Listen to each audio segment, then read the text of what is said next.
our prolonged break. And hey, I'm not Riley. Why am I doing the intro? This is so surprising.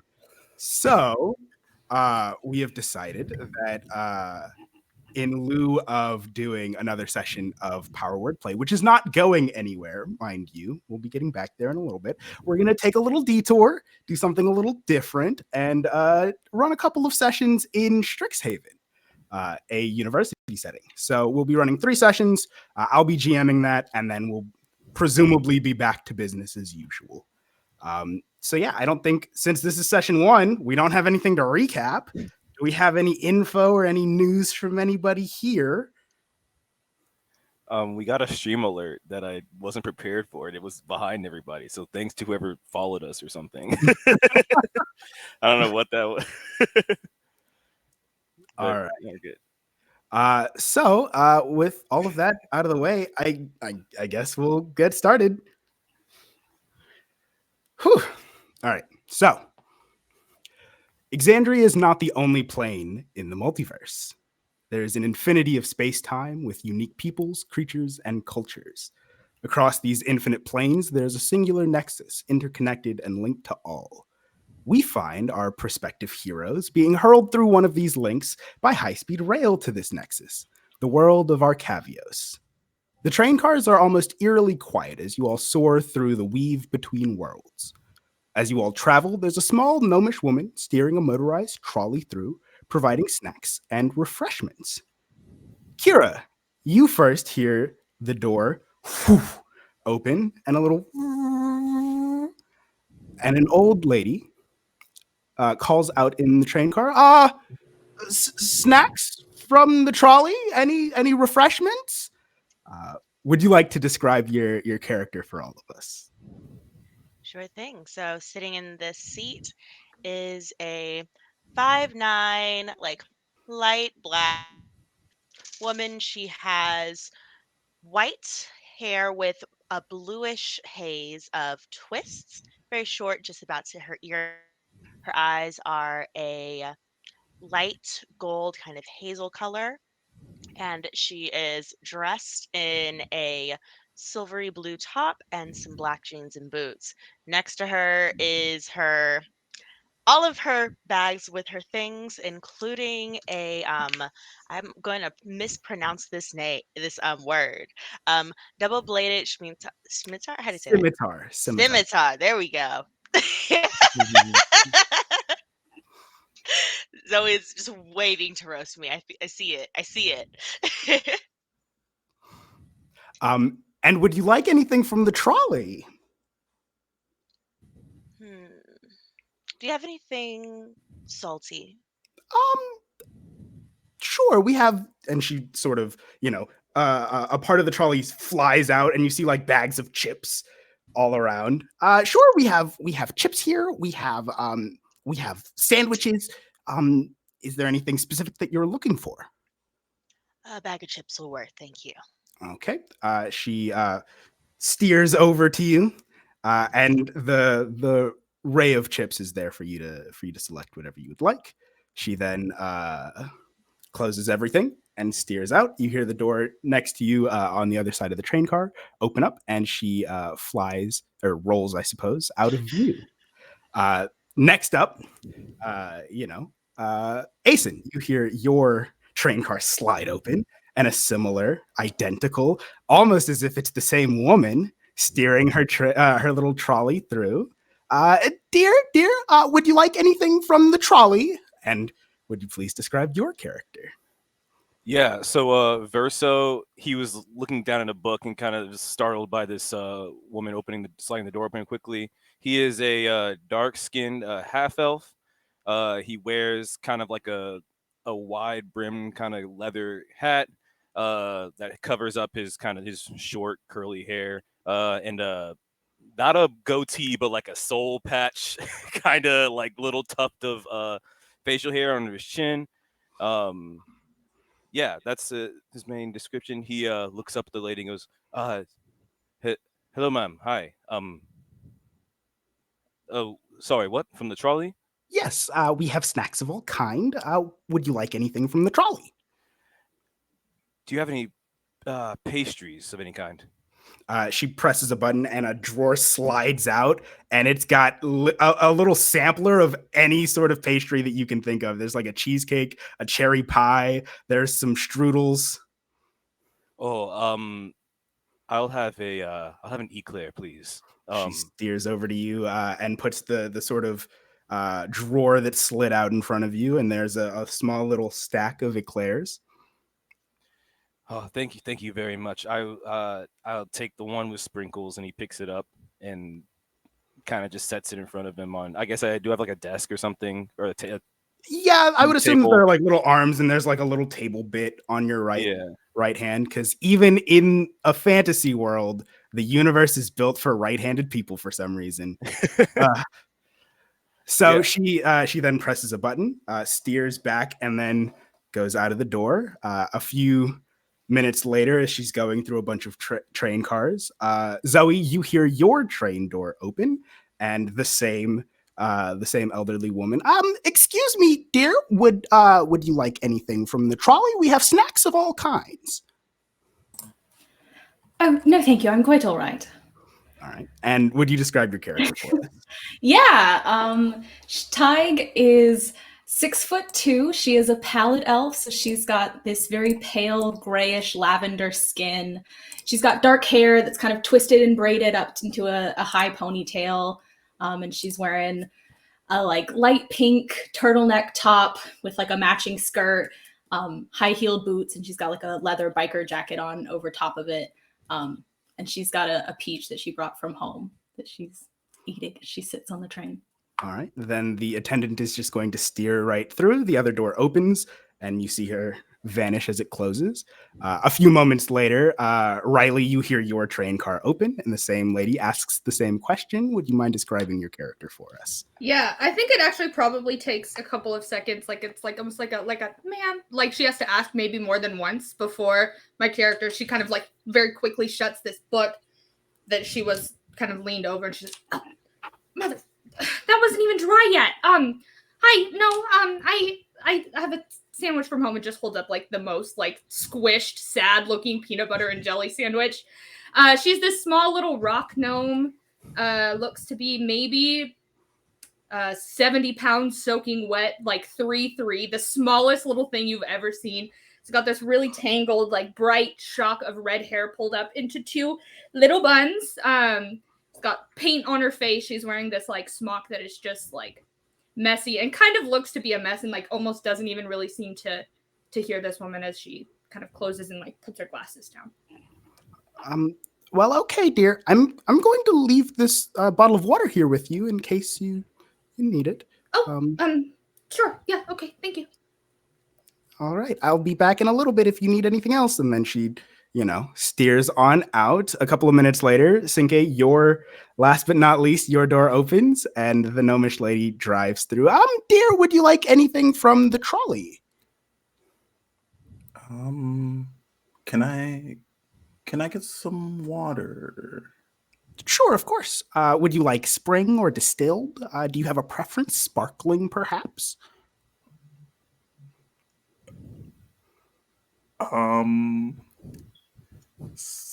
I'll try sparkling.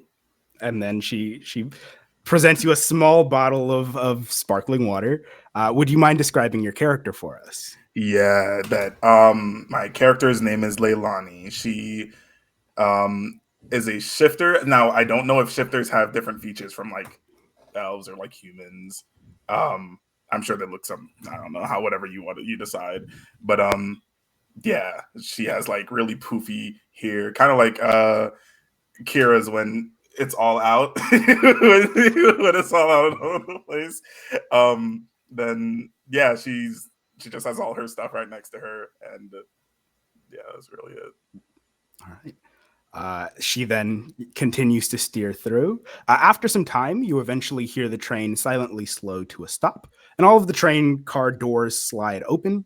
Through the overhead speakers, you hear an automated voice call out, "Last stop, Strixhaven University." As you all funnel out of the train, you see what can only be described as the most exquisite campus in the multiverse. The magical weave radiates from the main library in front of you, and what once was a bullet train now appears to be a series of large carriages drawn by horse-like automata. As you look up the steps, there's a pale, tall woman with short, dark hair, wearing a flowy robe, ruby robe with white accents, and a gold headpiece of a sword surrounded by mysterious swirls. Oh, that's cool. The students are all funneling forward. Do you go with them? I assume that you would. Is it like a large group of students? It's everybody that was in the Everybody train. was on the train. Okay, I guess, yeah. So as you all move towards the main steps of the biblioplex, you hear this woman project out without a microphone, but her voice still carries crystal clear through the crowd. She says, "Welcome, all new students of Strixhaven. My name is Augusta Tullis, and I am the current Dean of Order for Lorehold College. Strixhaven University was founded eons ago by 5 dragons on a knot of magical weave known as a snarl. Our founder dragons, according to legend, hatched from the magical energy that birthed the world of Arcavios, and were among the first to master the art and science of magical manipulation. Knowing the dangers and pitfalls that could come from the use of such unsupervised wizardry, they founded the university to facilitate the study of the weave. Each dragon, for whom our colleges are named after, understood and embodied the fundamental principles that our university is framed upon. Dialectical tension. Each college embraces the paradoxical unity of polarity, order and chaos, life and death, reason and emotion. Exploring these opposites leads to a greater understanding of the whole. Only a being with the wisdom of the founder dragons or the oracle can truly master both halves of a college's dichotomy, but graduates are expected to understand the fundamental philosophy of their chosen college. Before you," and she gestures wildly behind her, "is the Biblioplex, the most expansive library in the multiverse. This building will be a vital resource during your tenure here, and as such is where your orientation will begin. For efficiency and social purposes, you have been placed into groups. Please refer to your acceptance letters and wait for your number to be called." As you all look at your acceptance letters, in the top right-hand corner, what initially appeared to be a lowercase a and a W morph into a 1 and a 9. One by one, you hear various numbers being called. Soon enough, you hear a calm, automated voice, very similar to the one you heard in the train car, call out, "Group 19, please ascend the steps and enter the Biblioplex." Oh shit, I thought that one was a 6. Okay. I have to walk up there with all my stuff? Let's assume that your stuff was magically carted to your room and that you have like a pack on you. Cool, okay. No, you have to carry all of your belongings. That's what I with you. thought. Like all the stuff that my parents gave her. Verso immediately just like takes his steps with like the utmost confidence. He just starts walking. I don't know if he's not trying to be ahead of the pack, but I imagine just ends up ahead of the like in the front just because he's like, I'm just gonna go. And so this is the first time you all coalesce, and feel free to introduce yourselves to each other. Oh my god, Tadhg! How lovely to see you. I didn't know that you were going to be going here. It's so wonderful to see you again. A pleasure, certainly. What are the rest of your names? Hold on. Before that, you're just gonna hear, "Oh my god!" Oh my god! Leilani, is that you? And Leilani's going to turn around. Okay, you gotta and Leilani's going to turn around, and you're gonna see her face screens up, and she start to cry, and she's like, "Oh my god!" She like drops her. She really only has a bow on her. She has her bow, but everything else was taken to her room. And she drops it and kind of like shuffles over to her and like gives her a hug. And she's like, it's been so long since I've seen you. Why are you crying? Because I missed you. You don't have to cry about that. It's okay. I'm so glad you're here. I didn't want to come here and not know anybody. And then it was just my parents. It's okay. Okay, calm down. Calm down. It's okay. Breathe. Breathe. She's like wiping her Yes, tears. her name is Leilani. Okay. Such touching reunions. Oh, greatly befitting of our first day here at the legendary Strixhaven Academy. He kind of just is like, yeah. And your name is? I am. My name is Verso Quixote. Pleased to make your acquaintance. And he does like a bow. He crosses his legs and takes his hat off and bows to everybody. Hi, I'm Breetra. Verso, what do I? Quixote sounds familiar to me. Don't worry about it. If you know, you know. Stop talking about it. Otherwise, it's not important. I don't believe we've met before. I'm Breetra. No? No. Hi. Pleased to make your acquaintance. He takes both your hands and just does like a this kind of shake. Mm-hmm. No, I'm pretty sure that I've heard that name before as well. I can't place it. It'll come to me eventually. It might. Hopefully not, but it maybe it will. But I'm Marabella. Marabella, nice to meet you. I adore your hairstyle. He kind of,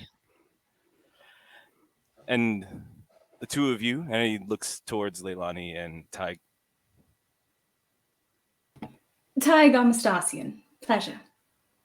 He takes your hand and he's going to bow towards it and then like look up to like see if he can glean the approval. If it's gonna be weird if he does like the gentlemanly kiss or not. Mm-hmm. Can I make an insight check? Can I just look at her face? Sure, go for it. Go for it. Roll an insight. Okay, cool. D20 plus 1. So that's a 19. Zoe, what does he get off of a 19?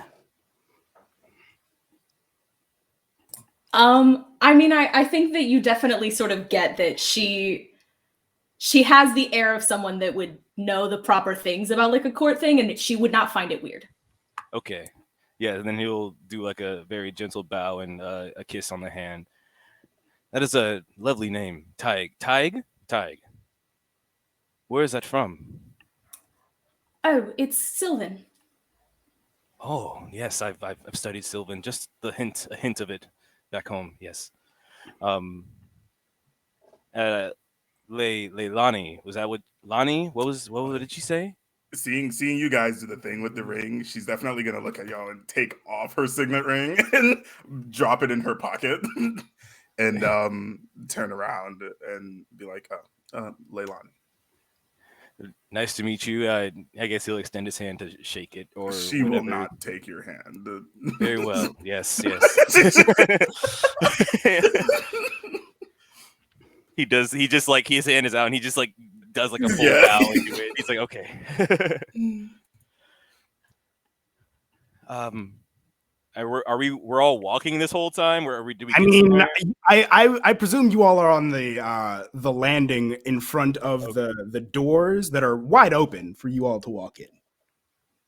So if you would like to, you can totally go ahead and step in. Tadhg will sort of like take a step to the side and behind Breetra. Ladies first. Riley, you're muted. Okay. And then she'll walk in. All right. So as you Each enter, of her ears are just like the lightest bit pink. Aww. As you enter the biblioplex, you pass through the open doors and through a lounge filled with some luxurious couches and some sturdy tables. You see a student with a biblioplex cafe polo reading a textbook on their break. There are a couple of other students scattered about, catching up, chatting. In front of you, there is a circular desk and then an identical one a ways behind it. There is an old elven woman sitting at the first, and a pair of identical Orcan men sitting at the second. They're all shuffling some papers, doing some paperwork. The men at the second desk are helping a young student locate an important scroll. On your left, you hear the dulcet tones of smooth jazz and a noisy espresso machine. You smell the smell of dark roast coffee as it wafts through the air, and there are plenty of people bustling in and out of the Biblioplex Cafe. On your right, you see a bunch of mannequins displayed wearing sweatshirts with the Strixhaven star on them and beanies with the sigils of the different Strixhaven colleges. This is the student store. As you go into the sort of the lobby area, the robotic voice that called to you rings through again. Group 19, please proceed forward to the Hall of Oracles. I believe that's us. That sounds a little intense. Is that the door over there? So you should see on the map that I sent you all that none of our viewers can see that there is in the center a sort of hexagonal shape with a blue light in the middle. Yes. Mm-hmm. That's where you need to go. It's is like, are there like walls? Are like high walls around it or something like that? Is that what that is? Okay, Yeah. cool. Can we see Would the I have blue light heard like any- flowing through? Go ahead, sorry. One at a time. Repeat what you said, Kyra, first, and then Riley, I'll get to you. I said, can we see like a blue light like shining through? You can see sort of the light like shining out of the hall itself. So and as you filter in, I'll get to the description, Kyra. I wrote out a whole thing. Don't worry. And Riley, what you got? Would I have heard anything about the Hall of Oracles from any of my siblings? You'd probably hear that it's a little overrated, honestly. Like, it's cool the first time you see it, but you know, if you go to the Biblioplex regularly, and a bunch of your siblings did because they were nerds, you would have definitely like been like, oh, cool, it's the Hall of Oracles. Cool. Thank you. So, as you all move forward, you see a hall filled with statues of various races in a variety of poses, but with the same facial expression as if they were all thinking the same thing. At the center, you see a pulsing ball of magical blue energy, the Strixhaven Snarl, filling the area with a bright light and filling a pool below it with intense magical energy. You hear the robotic voice again call out, "Please refer to your parchment for further instructions." And you look down, and there's a piece of parchment paper that magically appeared in each of your hands. Oh. It reads, as you are now Strixhaven University students, the storied Biblioplex will be your second home for research, studies, and even leisure. There's just one task to accomplish before you officially embark on your academic journey: a scavenger hunt. The rules are simple.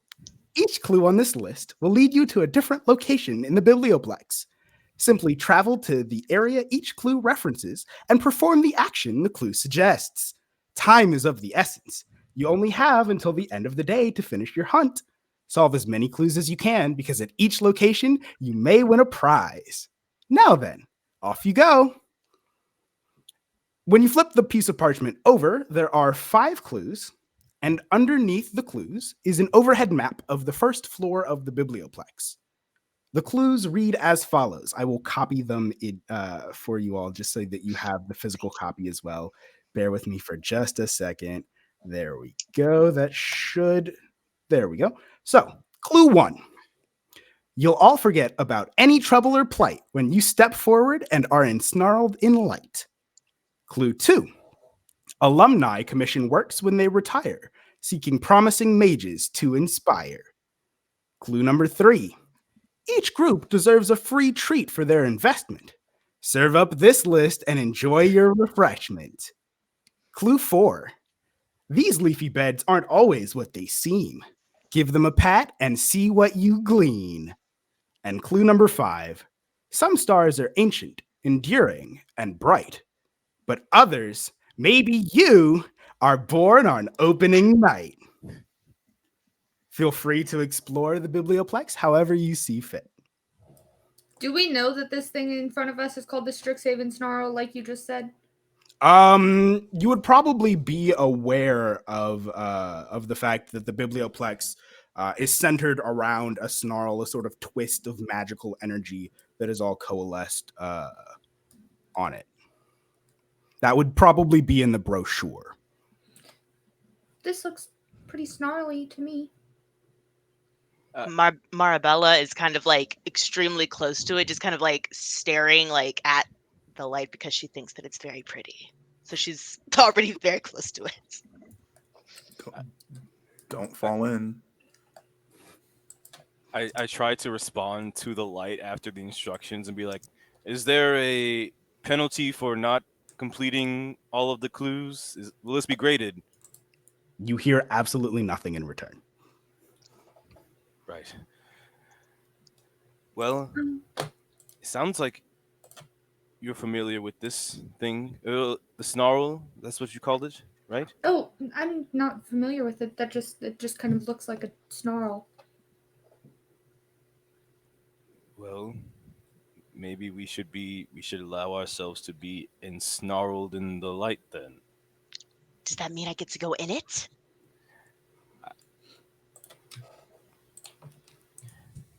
Okay. If you want to go. So the actual snarl is like hovering like 100 feet in the air. Oh.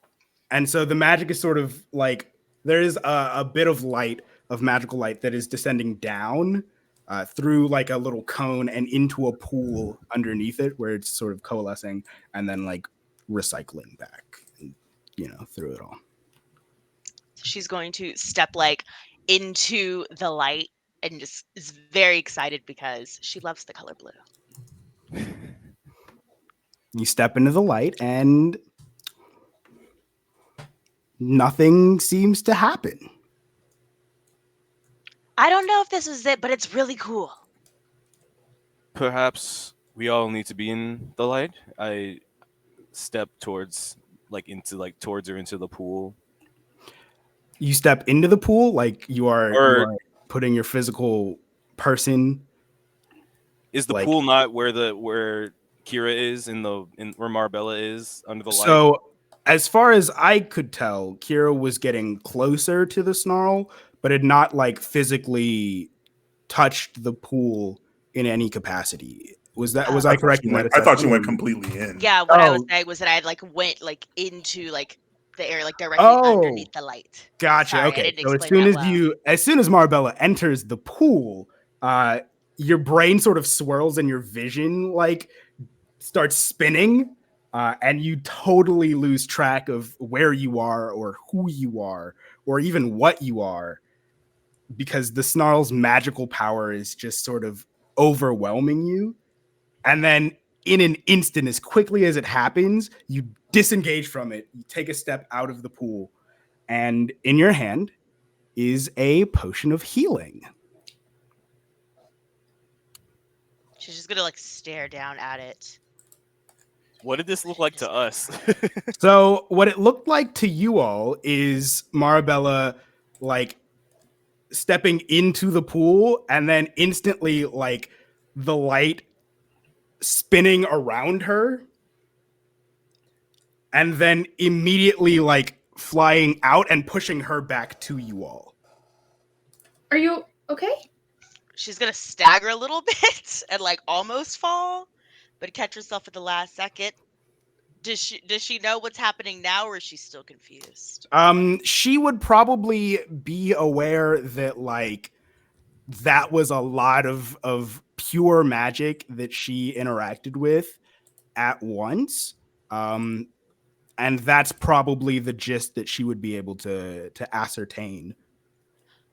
She's gonna take a very deep breath, like that was a lot of magic. And there's a bottle. Do you feel all right? I'm gonna sit down. She's just gonna plop straight down where she is. Yeah, maybe I'm not doing I that. think this is what we needed. She just holds the bottle like up over her head. And you all For see someone a, to grab. a small vial of red viscous liquid in it, cute little, cork stopper on top of it. I'll try. Oh, go ahead, Zoe. Oh, I was going to say, does anything change on our piece of paper? Like, do we get a little like check mark as if we've done it? Yes. So clue 1 is completely lined through for all of us. Okay. for everybody. Interesting. Yes. So I suppose the good news is that we all seem to be making a joint effort. Great. Pro team. Don't have to get thrown around by light. Amazing. Someone else can do the next one. It looks like the alumni commission works when they retire. Alumni commission. Have I heard of an alumni commission? Do we know anything about that?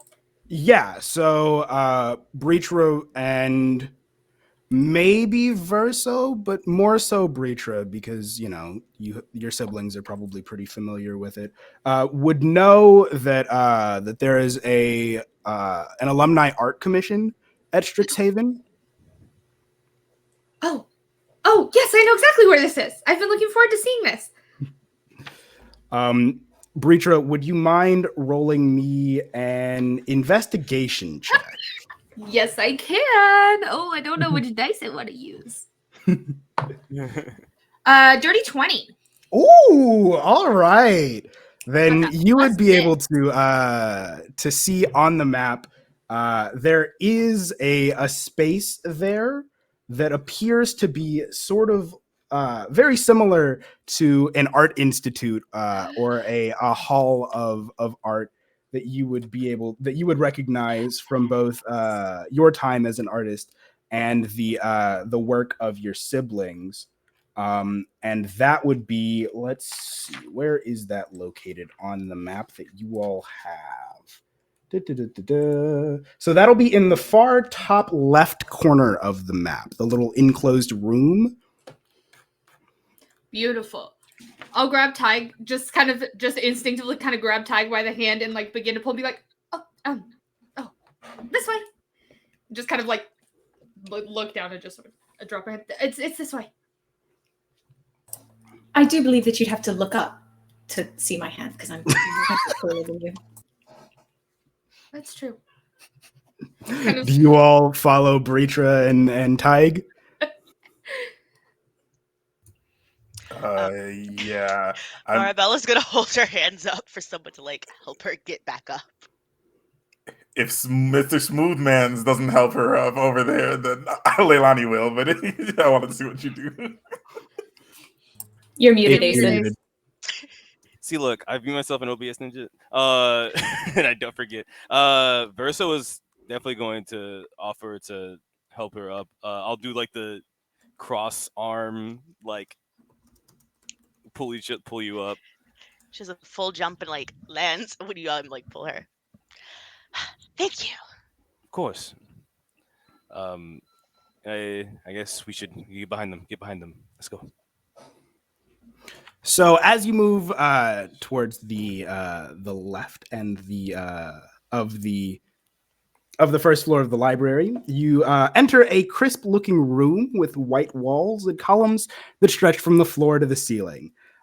Displayed within, there are art pieces representative of various media.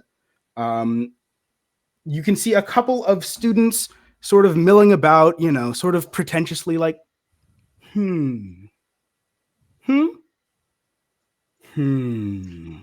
before moving on to the next piece of art.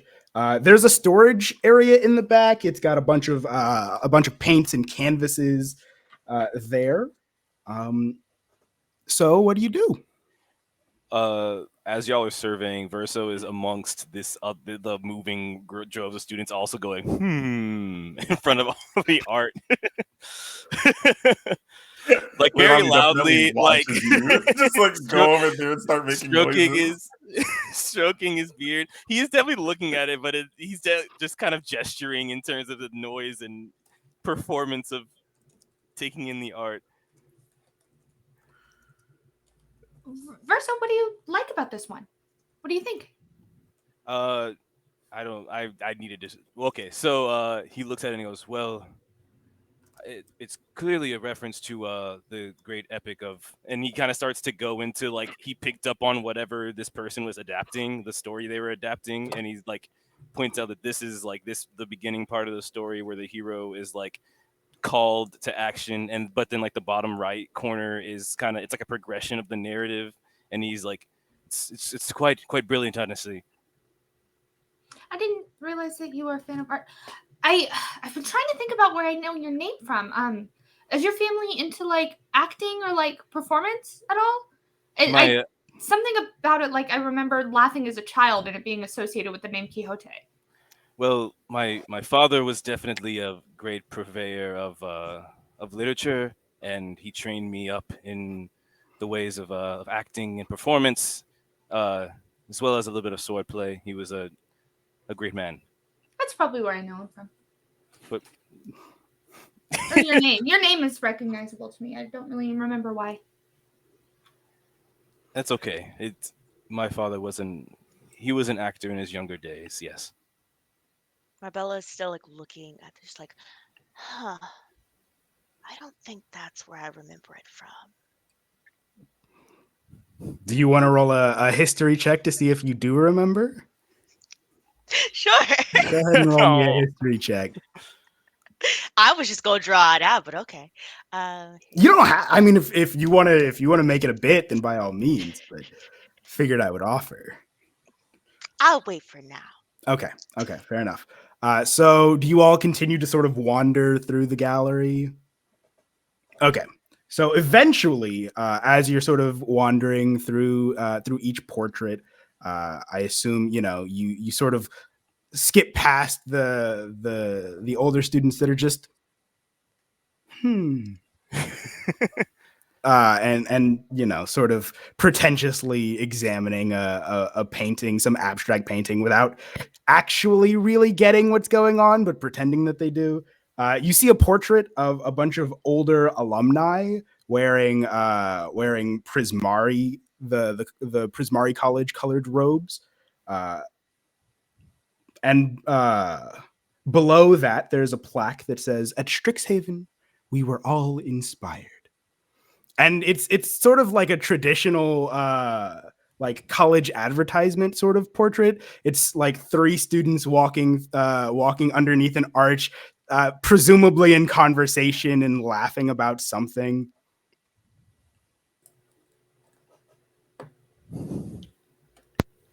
What's the racial diversity looking like in this portrait? I was laughing to myself because I was gonna I was really ready to make a joke about like, oh, there's interesting, only one goblin here. But I was gonna say. So, funnily enough, you see that there's a goblin in Prismari robes. There's a half orc in Prismari robes, and there's a tabaxi that, strangely enough, looks nothing like the group of students that you were coming in with. Huh? That's a little weird. Interesting how that happens. Yeah. Does this look to be like magically enhanced in any way, this portrait? I'm seeing Breetra's kind of looking at the clue and seeing this is probably the portrait that we're looking for, but doesn't really know what to do with it. I'm trying to see how I want to rule this. How about Breetra make me another investigation check? 11 for a total of 17. Okay. So while yes, you do see that the image functions sort of like a GIF. Like you see them sort of go, and then it repeats over and over again. Like they take 2 steps and then flash back, and then it's the same 2 steps over and over again. This is an incredible piece of art. Underneath the plaque, you see a small lever. Okay, so if you pull the lever, there is a box that sort of pops out of the wall next to the painting. Yeah, it's just a simple leather box. Do you open it? I assume you open it. Yes, I do. So, within the box, there are a total of 1, 2, 3, 4, 5 pendants with the Strixhaven star on them. One for you to Tadhg, one for you to Marabella, one for you to Leilani, and one for you to Verso. And then Put it on. as soon as you take them out of the box snaps shut. It goes back into the wall.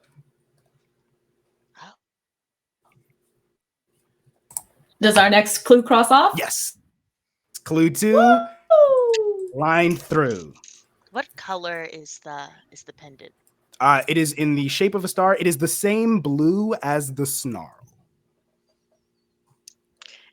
Okay. Does it have does it have an S going through it? Oh, of course. Absolutely.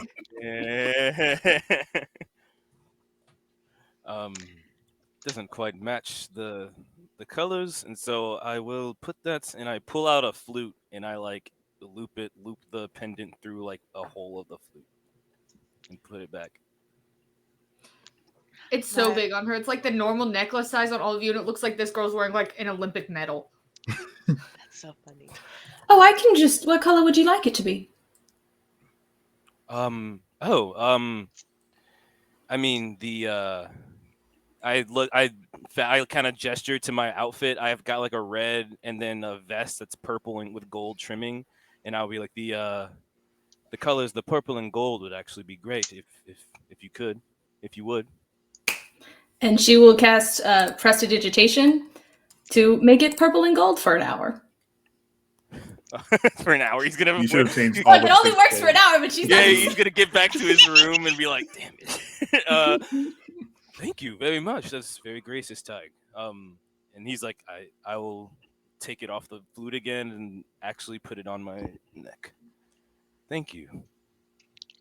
Marbella's like holding it up and she's like, "What do you all think? Should I wear this one or should I keep the one that I have on?" She has on like a necklace with just like it's blue that's like kind of similar to her hair, and it matches the earrings that she has. So it's a silver chain, and it matches like a earpiece that goes like from her lobe up the ear, which is like different like intricate like little pieces, and it also has like a similar color blue on it. Just like, which one? Just wear both. Will it layer right?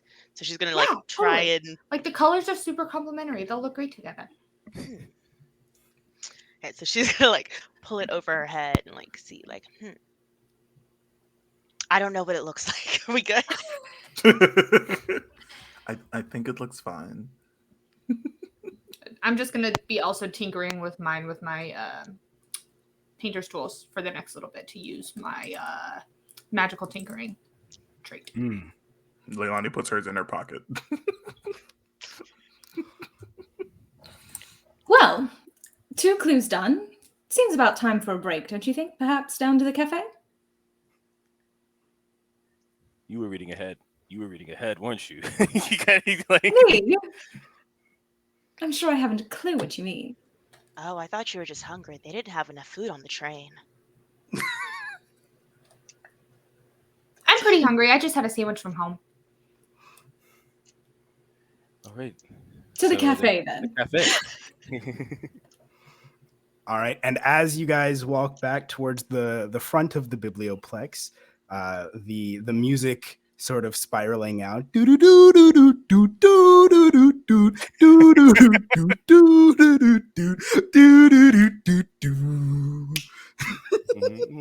Gets louder and louder.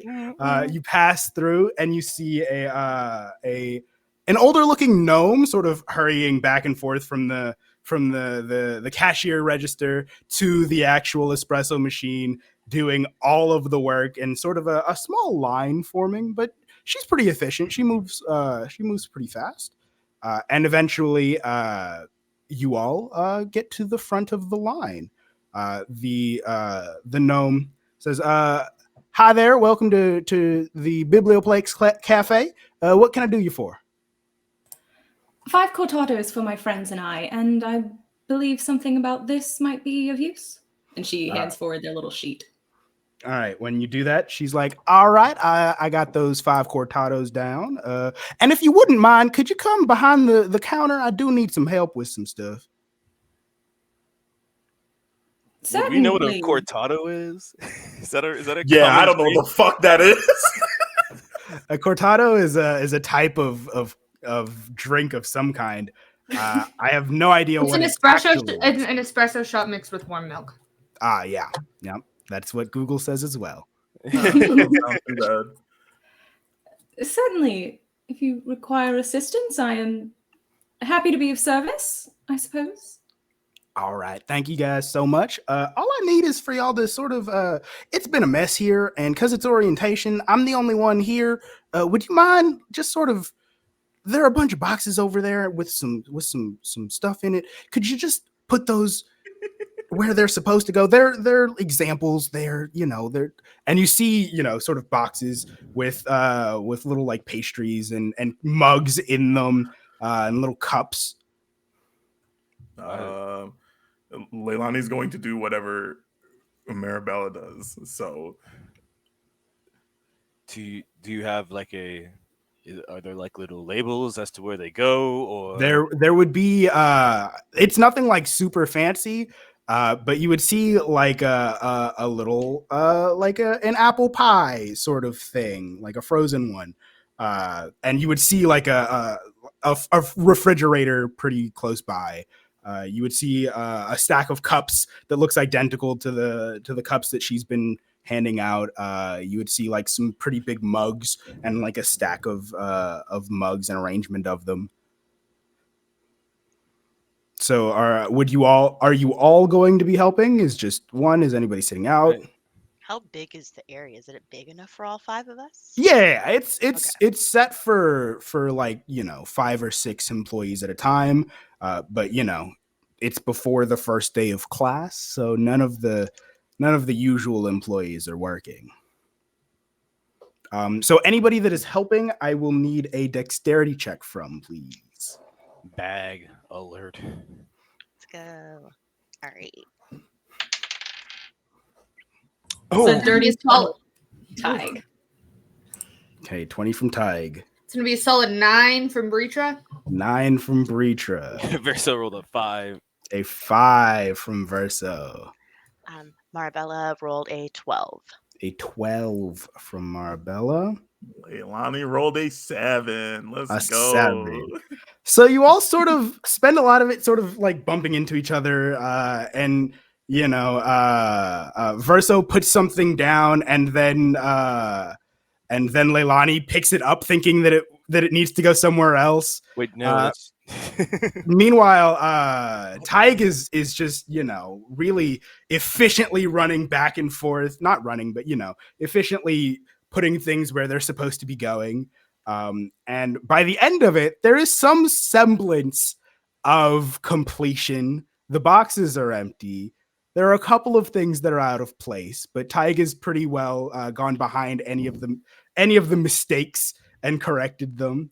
And by the end of it, the owner there goes, well, thank you guys. Most people don't accept my request for help. And for your troubles, young lady, you did exceptionally well. I was seeing you. I would like to give you sort of a gift. And she hands you a bottle of boundless coffee. Coffee.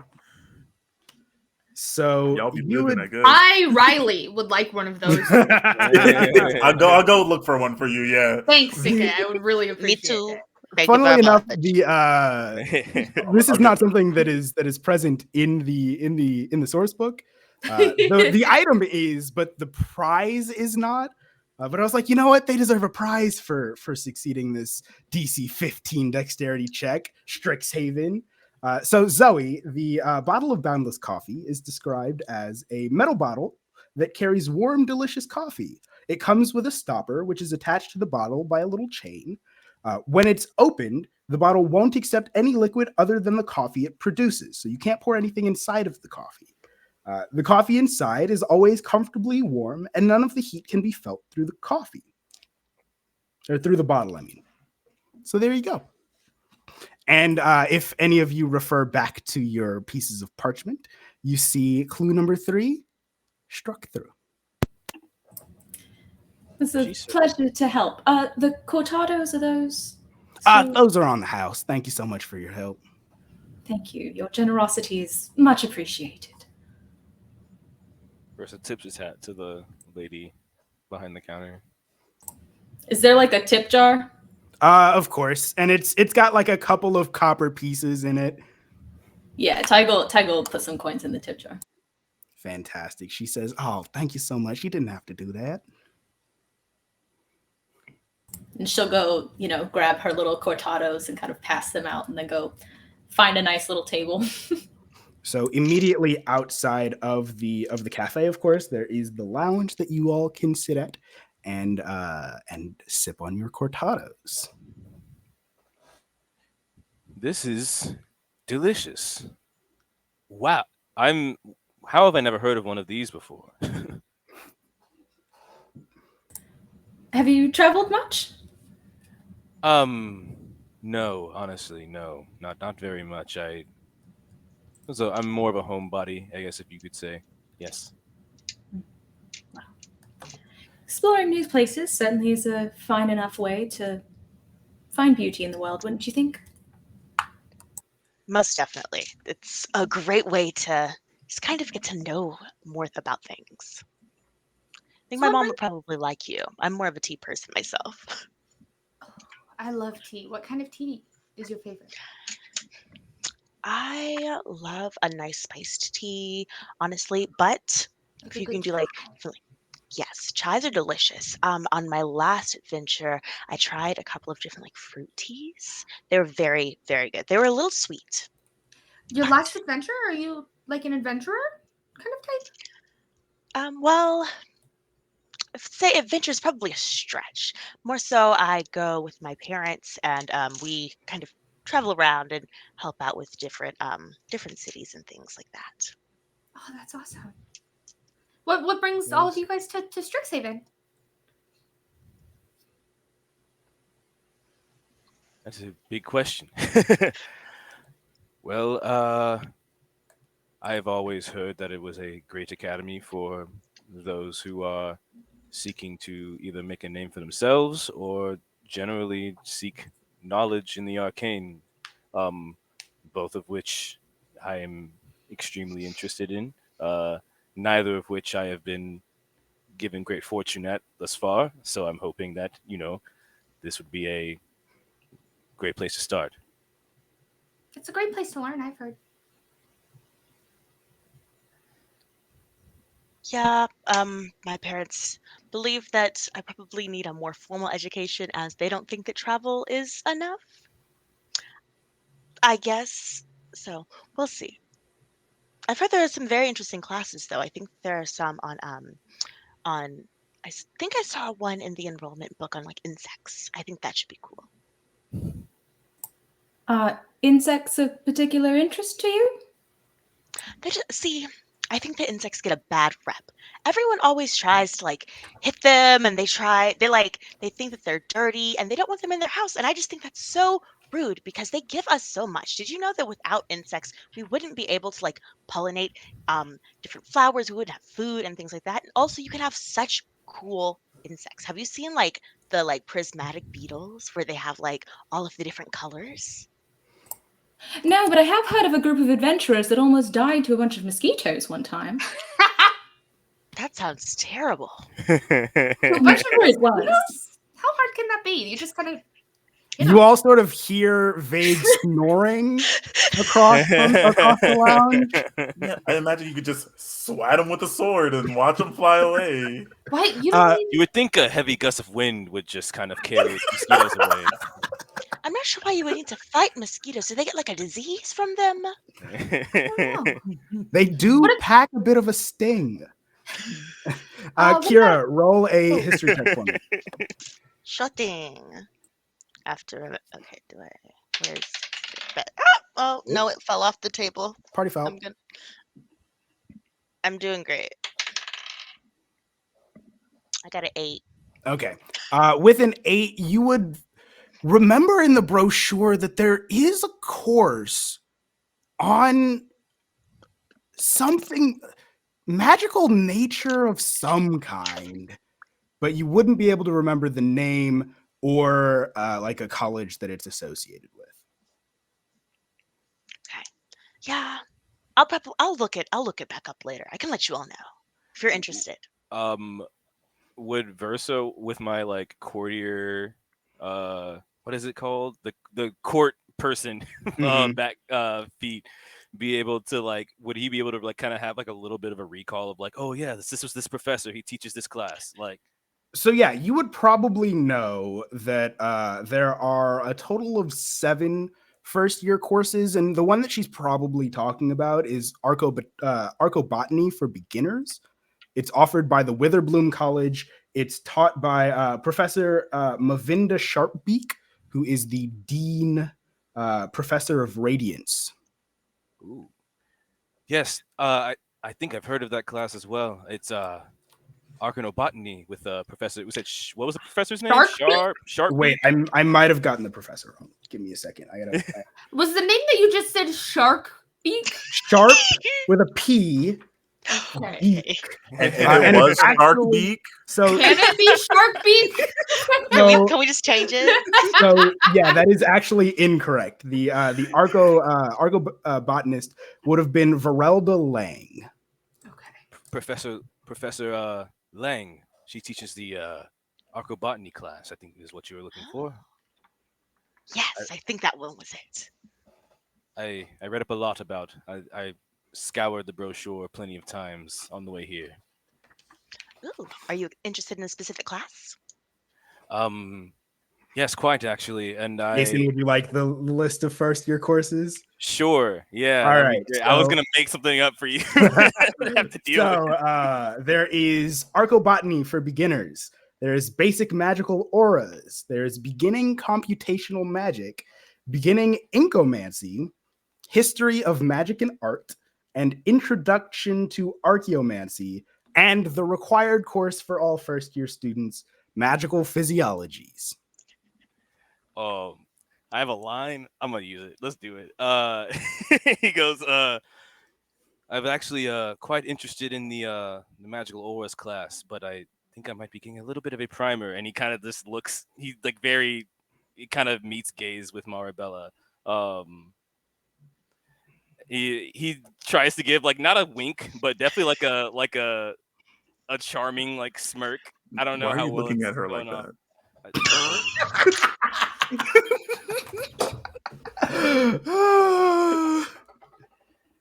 I no reason. Just I don't know.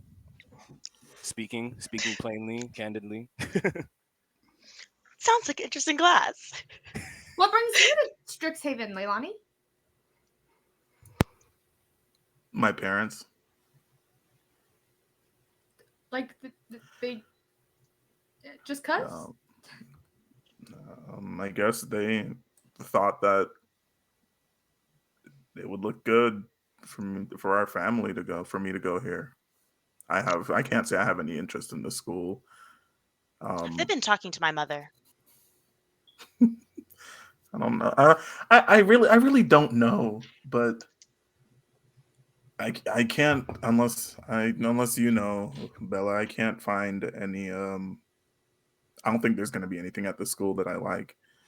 Really. I'm sure you'll find something. You look like you're going to say something, though. Yeah. What is it that you like? I'm sure there's something. It's quite a wide campus, I've heard. She like holds up her bow that she just has firmly grasped around her hand, like or in her hand. And she just holds it up and she's like, I like to shoot. That's really the only thing I'm good at. Lonnie's a great archer.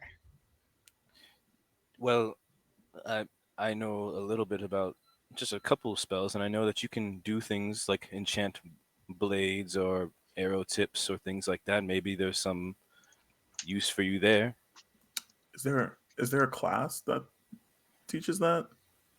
I don't know. You may have to wait until we're past first year, but The sort of snoring mage on the other side, who's a sort of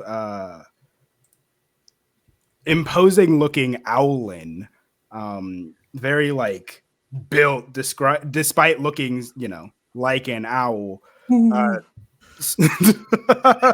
Um, without opening his eyes, says, "There's the archery club." She kind of like that would be opens her eyes, perfect. like, who just said this? But also in like, there's an archery club. Yeah, you didn't read the brochure. There's an archery club. She looks around like that. She definitely didn't read the brochure. But she's like, and she looks around. She's like, "Who's?" I'd imagine. She looks at Hold on, I'm gonna choose one of y'all. She looks at Verso, and if Verso has his brochure out, she's kind of just gonna snatch it from him real quick and look at it. Yes, Like, look at the you may club. borrow my brochure, of course. She's gonna look at the clubs real quick and be like, Is there perhaps a community billboard of all of the clubs on campus? Maybe. Yeah, there's a little, like, you know how in malls there's a "you are here" thing? yeah, with everything, the map, yeah. Yeah, in the center of the main campus, there is one of those. Where one might put like a flyer for a certain event, or Yes, and the owlin just sort of opens his eyes and is like, "Yeah, there's a directory in the center of campus. It's got like a little board next to it. People put like, event flyers, or if there's a job opening. If that's usually where the clubs will recruit, but that won't happen today. Usually that's the first or second week of classes." Thank you so much for your assistance. And they have some sport here that's pretty good too. My oldest brother was on the what is the quill? Oh, your brother was on the silk ball team? No way. What's his name? Man, I'm not DMing, and y'all still are catching me with this question. That should be illegal. Got him, Riley. GGs. You gave yourself a bunch of siblings. Yeah, and I so tried to talk listened. about it. And brought them up. I know. Yeah. I would not have I know. asked if you hadn't have done it. Oh, his name's Briscoe Fiddlefen. No way. You're Briscoe's sister? Yeah, I'm Breetra. Dude, you gotta try out for the Silk Ball Club. The Silk I just Briscoe stand was up. a monster out there. I don't know that it's really my kind of thing, but maybe I'll look into it and give it a try. Sure. Yeah. Team captain. Name's Javinesh. I don't know if Briscoe ever talked about me. I was a first year when he was graduating, so. Oh, yeah. I think your name sounds familiar. Like, I'm fully lying. Roll a deception check, Riley. Oh, it feels good to have the shoe on the other 6. foot. Javinesh is like, And what did he say about me? He said that you had like a lot of promise and talent. Oh, wow. That's so dope of him. Thanks. Anyway, yeah. I like give like a save me look like over like my shoulder to the rest of my group. Certainly. When is your first match game? Well, tryouts even. So tryouts are in 4 days. They are at the stadium, and then our first game is about a month from then. So feel free. All of you guys could try out if you want. Breetra, obviously you gotta step up and fill some big shoes. I know, but if Briscoe can do it, anybody can do it. That's what I always thought. Certainly. And is it like there's one team for the whole university, or do different colleges sort of have their own teams and do sort of an intramural situation? So it is an intramural thing. So like, you would be put on the JV team because first years don't have a college. But don't let that discourage you. There are JV people from all of the colleges, so like you guys can be competitive. How does this game work? Don't make me look up soapball rules right now, Kyra. Damn it. Yes, Game You don't Master, have to give an please. exact Tell us one. everything. So soapball is like the coolest game, right? Have you ever played Capture the Flag? So soapball's like Capture the Flag, but instead of a flag, you're capturing the other college's mascot. Like a living. And what does the JV team use as a mascot? So they use like it's a person that's wearing like a star costume that fits the Strixhaven star. Like you guys are doing orientation, right? Supposedly. Have you gotten We're the doing a pendant? scavenger hunt. I'm gonna hold up my little pendant that's like now is glowing the same blue as the actual snarl. Awesome. Yeah, it looks like that. Usually one of you guys is in there, and the goal is to like get one of you in to the other point. So the mascot is also a player. They can be, yeah. Interesting. And is this simply a game of brute force, or? I mean, usually it's pretty messy. Like, obviously we're throwing silk balls at each other, trying to weave in and out and get the mascot. So it can get a little messy, but presumably anybody could play silk ball. That sounds fun. Remember, tryouts are in a couple of days, guys. And then he's gonna sort of like stretch out and then leave out the front door. It was great to meet you. Bye. Yeah. Should we hit our next clue? Are you guys finished with your cortados? Yes, of course. Yes. What's the next one? Clue 4 reads, "These leafy beds aren't always what they seem. Give them a pat and see what you glean." Are the beds in our room made of leaves? Well, we passed some little sort of garden type things on our way up to the gallery. Perhaps. Yes, perhaps there's like a canopy that we can reach or something. Let's try it. All right. So as you guys head over to either of the gardens, is there a preference? They both look identical, so either way is fine. We'll say you guys. Yes, I was also gonna direct you guys to the left one.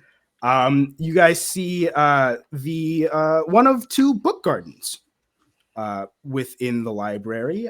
It's a pretty quiet area. You can already see a couple of students, sitting and preparing for first day of classes. You can see a couple of shrubs sitting around. So yeah, what do you guys want to do? On the way to that spot, I'm gonna kind of sidle over to Leilani and be like, I know you said you weren't very interested in much going on here, but would you want to go try out for the silk ball team? And she's gonna look around and be like, Seems like an archer such as yourself would be, very dexterous and skilled at a sport like that. "Can I use my bow in it?" I don't think so, but a coordinated eye and hand are just as valuable, right? She's gonna look a little bit like not necessarily scared, but like maybe confused, or like she's like contemplating something and be like, "If you do it, I will." All right, and I pat her on the back and shake her hand. Just gonna look around and be like, Bella, are you gonna play too? Marabella was not paying attention. She got distracted by some art on the wall. What are we doing? I guess we're playing silk ball. Yes, I was going to ask if you wanted to try out. Okay, I'll play. Great. Sounds great. Are you going to try out too? Yes, that's actually what we were talking about just now. Yes. Oh, that's going to be great. She's going to turn to the other girls like, are you all going to try out? No. Aw. I imagine my studies will keep me quite well occupied. You can always have extracurriculars. Oh, certainly. Just not maybe that one. For me. What are you gonna do?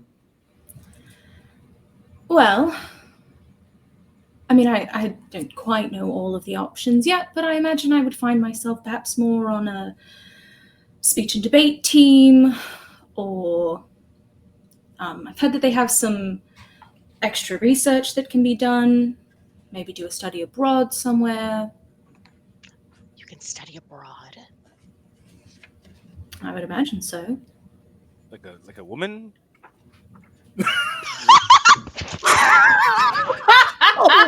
All of us turn and look at him.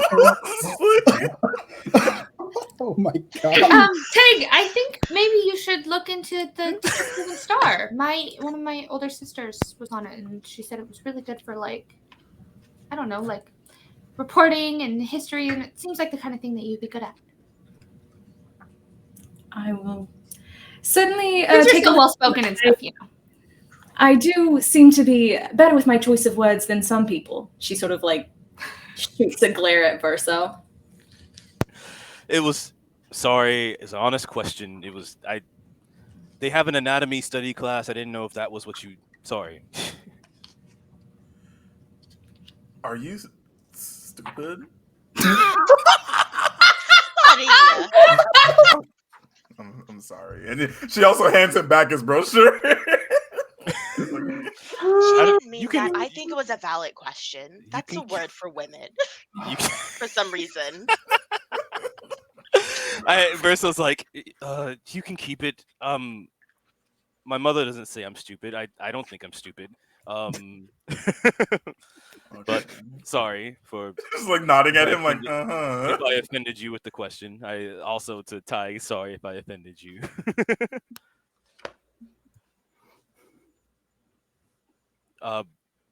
We should check out the leafy beds or something. Yes. The books, certainly. A wise endeavor. What shining leadership. Let's go, like, anywhere right now. So as you approach the book gardens, there's obviously a lush arboretum. I don't know what that word is. The Arboretum. There we go. What she said. And you know, like a student or two that's like sort of all frizzled out, like, oh, why did they assign required reading a week before class started? Why didn't I know about this until just now? Sort of like frantically trying to like skim through a book before like just sort of tossing his hands up and being like, ugh. Maybe there's like a Spark Notes on it or something. Can I see what the title of the book is? Sure. I'm having to pull a book name out of my ass. It's probably going to be the Lost Mines of Farendel. Does Tadhg know anything about Farendel? Roll me a history check. Can I also Can I roll also do be a a history history check? student? For sure. Well, you all can roll history checks if you want. I'm just gonna turn to him and be like, does anyone? Is that for us? Do you know if they were first year? Did we ever read something? I I don't got know a what they're talking about. 14. Okay, 14. I got a natural 1. A natural 1. We love to see Verso it. did get a natural 20 on his. Ooh, okay. Tadhg, A scholar. Ty got an 8. an 8. All right. So, Verso, you would know that the lost mine of Farendel is a high fantasy sort of historical fiction that is often viewed by elves as this sort of like epic of literature. It's very similar to the Odyssey in that it's a tale about like revenge and finding your way home and all of that sort of stuff. Your mother has it in her library, but you've never read it. Oh, so I guess I don't have much insight to give then. No, see, it's I just approach them and be like, "Hi, are you a first year?" Verso Um, Quixote, nice to meet you. I just kind of do a quick bow. they're just like, wait, say your name one more time. Verso. Last name, please. Verso Quixote is my full name. First of all, no. 3rd year. Thank you. Are you by any chance? uh, Are you related to Cervantes Quixote? Cervantes Quixote is my father. Yes. And they just sort of crack up laughing. There's the first one. No way! There is the first one. Is that name funny to you? Isn't it funny to everybody? No, I'm afraid not. I mean, your name is so irrelevant, I suppose no one even knows it. They just sort of stop. Verso Perhaps just time to Verso go does the find a Shrek book, don't you face. think? Okay. Fair enough. Fair enough. I apologize for laughing. I'm sorry. It's no offense taken. That is. He's my father. I'm me. You know, it's okay. Fair enough. I hope you all have a great rest of your day. Good And luck then with your the- reading. Okay. Sorry to bother you. I just wanted to know if we were supposed to have read that. That's all. Thanks. Leilani's going to turn, like, kind of turn to me, like, why was he laughing? My father's last moments were something of a, I don't know, kind of a tavern tale you may tell your friends over drinks or something like that. His name has traveled quite a bit for not great reasons. um, he is good. He's very quickly. He thinks about it. He kind of scans over it. Is he gonna like tell these people? He looked at Tadhg and is like, "She defended me." He's gonna be like, "He was crushed by a rock. He was made himself out to be this great hero. Was going to take on a dragon terrorizing a small town. They paid him a wealthy sum of money, but he was just an actor caught up in delusions of grandeur and." He was crushed by a rock before he, like miles outside of the town. It was rough. I mean, I wasn't there. I was little when it happened, but you know, I'm sorry about that's your my loss. name. He was laughing at the way your father died? How cruel. Yeah, you know, like some people love to see a big man fall kind of thing. It's, you know, no big deal. Not actually encountered a whole lot of moments like that in the past. Just I've heard of his reputation around, and I knew I was going to get that at least once for coming to college. So yeah, I'm glad I got it away on the first day. Well, hopefully some people learn how to mature. Thank you, and thank you for for telling them off. That was great. But And the book garden is yours. feel free to explore however you see fit. Is there anything that anyone is particularly interested in researching? Perhaps prismatic beetles? If they have books, I will find them. Yes. Can I take a look for a book on prismatic beetles? Sure. Yes. Okay, I do that. Roll me an investigation check. Okay. I have advantage on this. But I got 2 14, so it's a 17. Okay, with a 17, you don't find a lot. There is a book called Colors and Insectoids, and it's sort of got a bunch of different insects on it of a variety of colors. Okay, I do have a passive investigation of 23, if that would help boost it at all. To notice anything else, like as I'm looking. Right. God damn. You would, while you're sort of looking for a book, you would notice sort of out of the corner of your eye, one of the shrubs like wiggles a little bit. And then as you pass through another shelf, the spot where a shrub used to be, that shrub's not there anymore.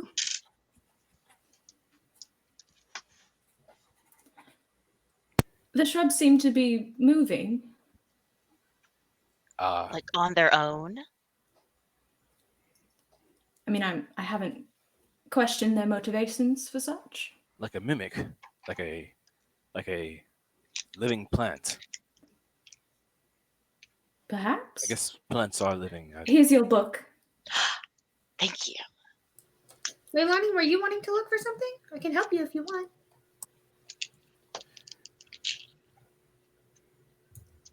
And no, I honestly don't know why I'm here, to be honest. They might have something about archery or how to make like a magic arrow or something.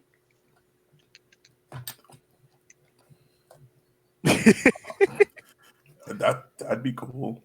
Yeah, my dad was. I can help look. My dad was a pretty expert tinkerer and enchanter and stuff, so he makes that kind of stuff all the time.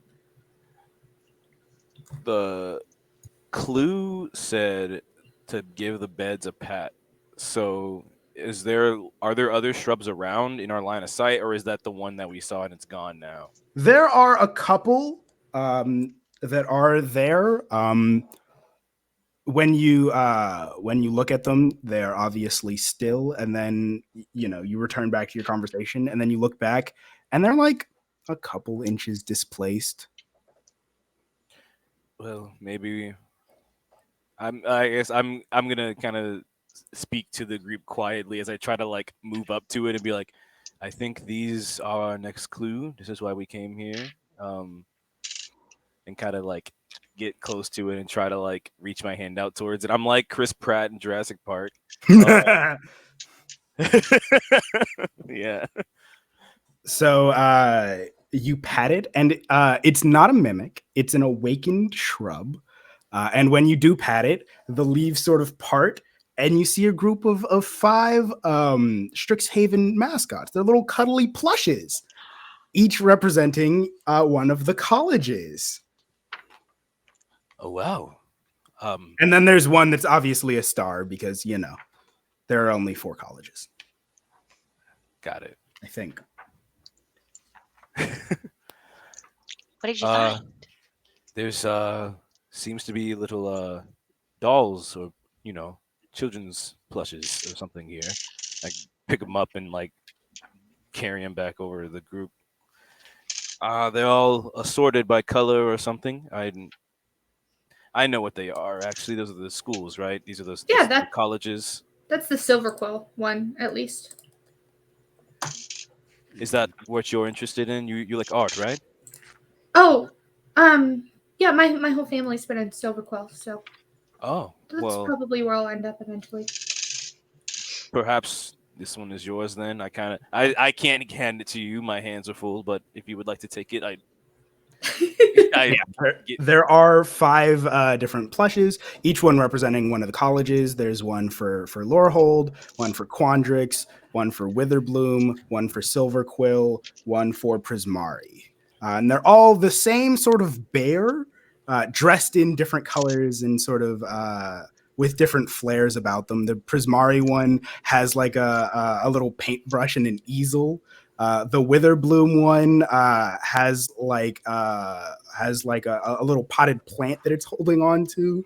The Lorehold one has like a book in one hand and like a microphone. The Quandrix one has like an abacus. And I think that's all of them. What did Silverquill have? Oh, Silverquill. Silverquill has like a typewriter. Although I'm happy to take whichever if anybody feels strongly. I have more than enough Silverquill stuff at home, so I don't really need any more.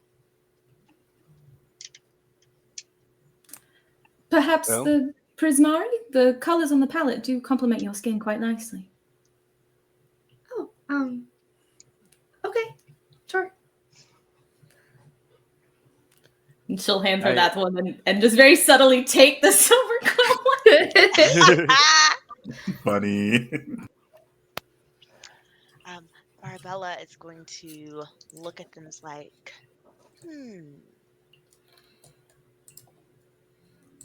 What about the Witherbloom one? That one looks cool. I like the plant. What do you think? Which one do you like, Leilani? Just look at all of them and be like, You've got the star and a math left. just look at the math one and like, and like reach for the star and be like, But the I'll take this one. Oh wait, there was the lore hold or something. Yeah, the Lorehold one was the like book and the microphone, as if they are. Oh yeah, it wasn't a star. It wasn't a What was the generic last one. one? So there was Lorehold and Quandrix that are left. The Quandrix one had the abacus. Lorehold had the book and the microphone. Okay, then in that case, she'll definitely tell you to choose first. Well, if I have to take one, I'd be partial to the Lorehold College. So I'm sorry, but you are stuck with math. Would you like mine? She looks at the math one and she's like, "No, I think this is fine." It's like physics. Physics, that's archery, right? It's all physics. You're right. Yes, actually, yes. Perhaps You're to very you much- it's just a kill counter. Like, yeah, that's not bad. Great. I look at the note thing, see the fourth one. I assume it's gone. Crossed out. Yep. So our last clue says some stars are ancient, enduring, and bright, but others, maybe you, are born on opening night. Opening night like a show? Is there a stage somewhere? Actually, yes. Is that the front of the thingy, or It at the front is or back? indeed at the back of the first floor. You see like a set of like a step, and then the stage area above it. And it's got a bunch of like little lights. It's got like a microphone stand there, but no microphone in it. Interesting. You think we're supposed to put on a show? Perhaps. Leon's gonna open her eyes wide and be like, It says opening night, so I don't know if like we are waiting for an event or if we are meant to just put on a first performance. I'm not sure. Well, if we were just going to go like watch a show, we wouldn't be the stars, right? So if we were in the show, then we would be the stars. Correct. I guess that makes sense. Do you all head that way? Yes. Yeah. Okay. So as you get there, you realize that it isn't just like on the map. It looks like it's just like a set of like a stage by itself. It's actually a bit of an amphitheater, and the curtain is currently drawn on it, and there are like a couple of rows of seats there. You can see like a couple of techies sort of fiddling with some of the lights, and then being like, "Okay, this is fine," and then leaving. So yeah, what do you guys do? Are we supposed to go in? We could. Are those people gone? Those Yes. folks that they're out of here. We could ask them. Well, I mean, there's not much use of a stage without a performance. Does anyone here like to sing or dance or anything like that?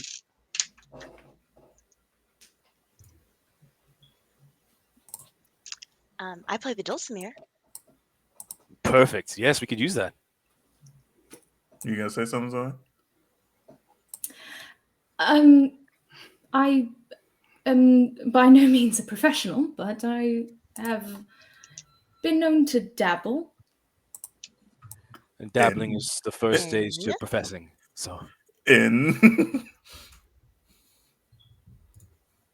So what do you all do? In singing, in Dancing? instruments. No, I don't play any instruments, unfortunately. But I'm familiar with attention, one might say. Are you like a comedian? I suppose I'm quite funny. that is That's fair. interesting. Just nods at you. Yeah. Just like. Well, sorry, I thought I heard something. No.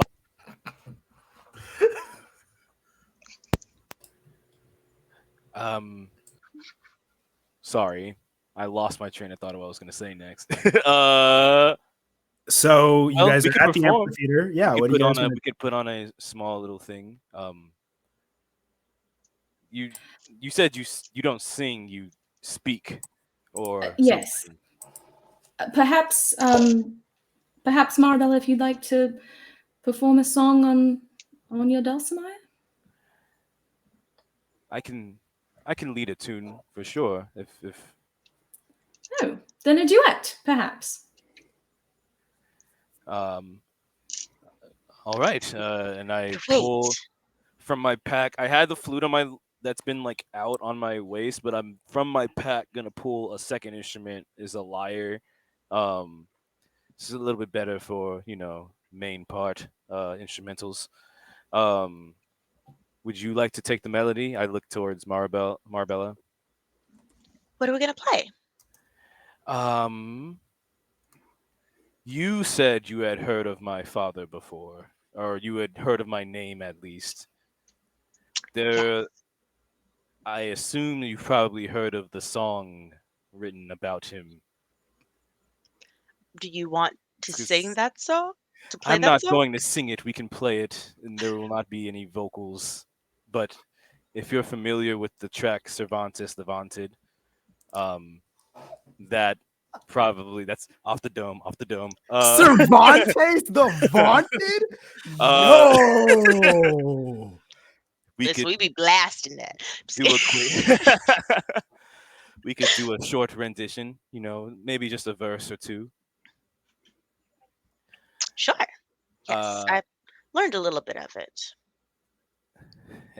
He's tuning up the lyre. He's great. He hops up on the stage at the bottom of the amphitheater and reaches his hand down to let her up to pull her up with him. Oh yeah, she grabs her dulcimer out of her pack first. And as you sort of approach the curtains, they open up without you having to touch them, like magically just whoosh. That's not what curtains sound like on a stage, but If you do them good really sound. fast, they can. Yeah, that's true. If you're just yoinking them, then yeah, they can totally do that. And yeah, it's pretty dark on stage, but there's also no one there, so. Tadhg will sort of step up to the bottom and just kind of like place her hand and cast light to sort of create a 20-foot sphere of light, just kind of like glowing up and surrounding them. And then she'll prestidigitate just a rain of purple sparks. Aw. Following Tadhg's lead, Breetra will cast dancing lights, and it's like these little bright blue lights that just kind of like rotate around the stage and around their little song. Yeah, following their lead, I take all my arrows and shoot them up in the sky. Like attach like streamers to them. It's like a confetti Leilani cannon. panics and starts like shooting down each of the lights. We must hold them back. Now Leilani's just gonna go sit in the front row and just watch them. Yeah. So in the performance, I'll kind of Verso will kind of count off, and he'll take the like underlying the chord accompaniment with the lyre, and let Marabella do the melody with her dulcimer. And yeah, do we need to do like a check or yes, something? I'll get there in a second. So as soon as you the first note strummed, the lights around the stage that were off instantly flicker on. The lights above the stage also flick on, and they center around the two of you. There's just a blank backdrop that drops behind you, and the lights on the floor sort of hit you guys as front light and sort of illuminate you as you're playing. Please, both of you, give me performance checks. Oh, can I say that I'm like with my opening, like the intro, the opening chords, I'm giving her inspiration, like as I do that? Sure, yeah, I'm down to call that bardic inspiration. Okay, and then also I have proficiency with my instrument, but I don't know how that works with the counts and the points. That's a great question. Let me pull up your character sheet real quick. You should be able to in D&D Beyond make a check with it. But if that is lower than your performance score, you can just make a performance check, and that'll function in lieu of that. I don't think that I can do it with dulcimer. But for the proficiency, would You it can then add probably the just- additional to the performance? Yeah, I was gonna say you can probably just make a performance check and add your proficiency bonus to it. Okay. Yeah. Okay. Verso got a 19 on the performance check.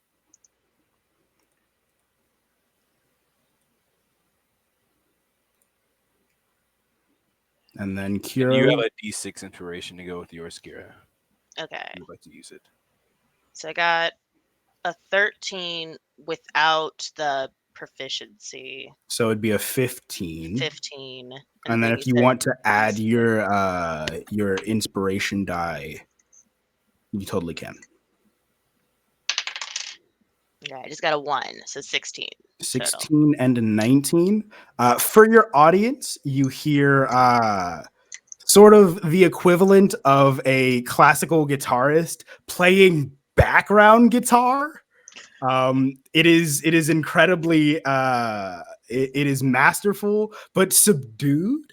It is and you hear Marabella sort of playing the lead very, very adeptly, not as skillfully as Verso, who very clearly is well adept and knowledgeable about this here tune, but she is playing it fairly well, just from memory.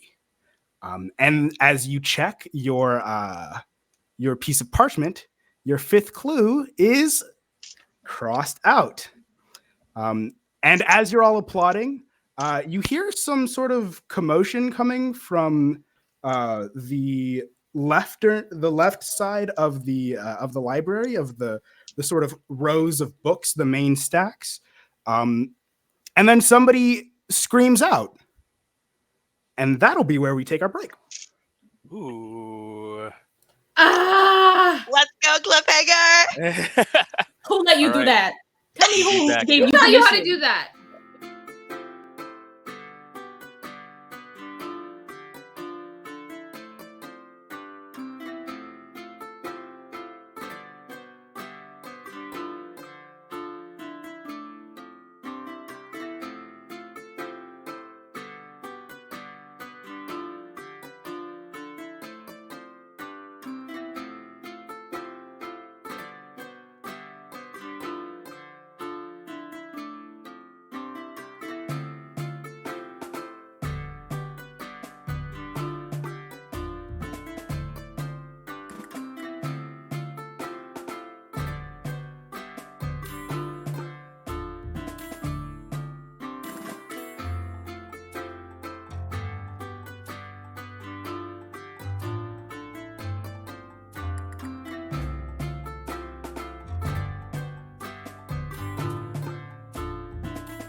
And welcome back, everybody.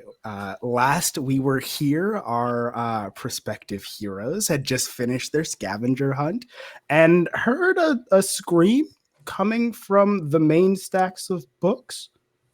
Wonder what that's about. What Let's do you go guys find want to out. do? Verso was doing it, like took Marabella's hand, is doing a bow to everybody when the scream happens. We're doing the like. Yeah, when she hears her head like pops up, it's like looking around. So as you guys sort of take a moment, there is sort of the scream, a moment of like stillness, and then like people start running. I guess Running away or running towards where we heard the scream? Away from where you heard the scream. Leilani already probably has her bow in her hand, but she's going to like raise it and kind of like run, not necessarily towards the bookshelves, but like in a way that she can see down the lanes of the bookshelf to like see if she can see anything. Yeah, Does everybody else go with Leilani? Yes, Marabella leaves her dulcimer on the stage and kind of like jumps off of it, and then grabs her scimitar and heads in the same direction. Verso will pull like a small knife from his bag that like it's like a very small thin needle knife, but then it extends and it's a rapier, and he's gonna run out. You just bit that from Percy Jackson. Did I? No, I just made that up.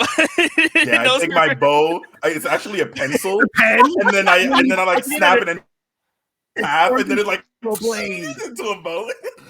Can mine also be like an X-Acto thing? You've got a switchblade, you flick it out and it transforms into a double-bladed scimitar. That would be fire. That would be fire as hell. I just made that up. It's y'all. the thing I've read uniting the you all. first You had two no books of Percy idea. Jackson once. I just hold up my paintbrush and that's it. Is it an X-Acto paintbrush? Just paintbrush. It's X-Acto branded. Yeah. So, Perfecto it's very brand. funny to me. As you hurry against the torrent of students running away, Leilani first sees sort of the epicenter of where everybody is fleeing, and you see as you get closer, there's a mess of old trunks sort of strewn about. There are some sheets, blankets, large wooden frames, half painted props. There are some tables. And you see some of the props have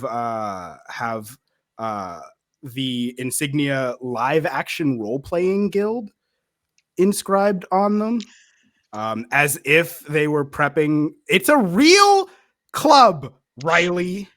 Don't look at me like this. What are they Blame role-playing? Wizards of the Coast. What are they? Are they role playing like us, like real life our people? Like, Well, they're not there anymore because they Okay. ran away.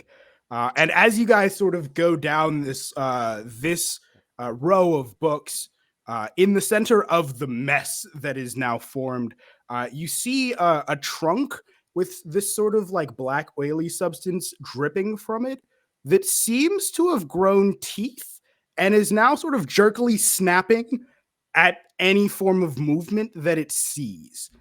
And as soon as you notice it, it notices you and starts clamoring towards you all. I need you all to roll initiative. Initiative. Yeah. I told you we would find mimics. I mean, I That's a didn't tell you, 22 but for initiative. Okay, we're gonna do this. Matthew Mercer style. 25 to 20. 21 from Tadhg. Okay. 22. 22. So Leilani, and then Tadhg. 15 to 20. 19 for Breetra. 19 for Breetra. What did I say? 10 to 15. 14 for Verso. 14 for Marabella. Verso, what's your dex stat? What's your dex modifier? +2. Marabella, what's your dex modifier? 0.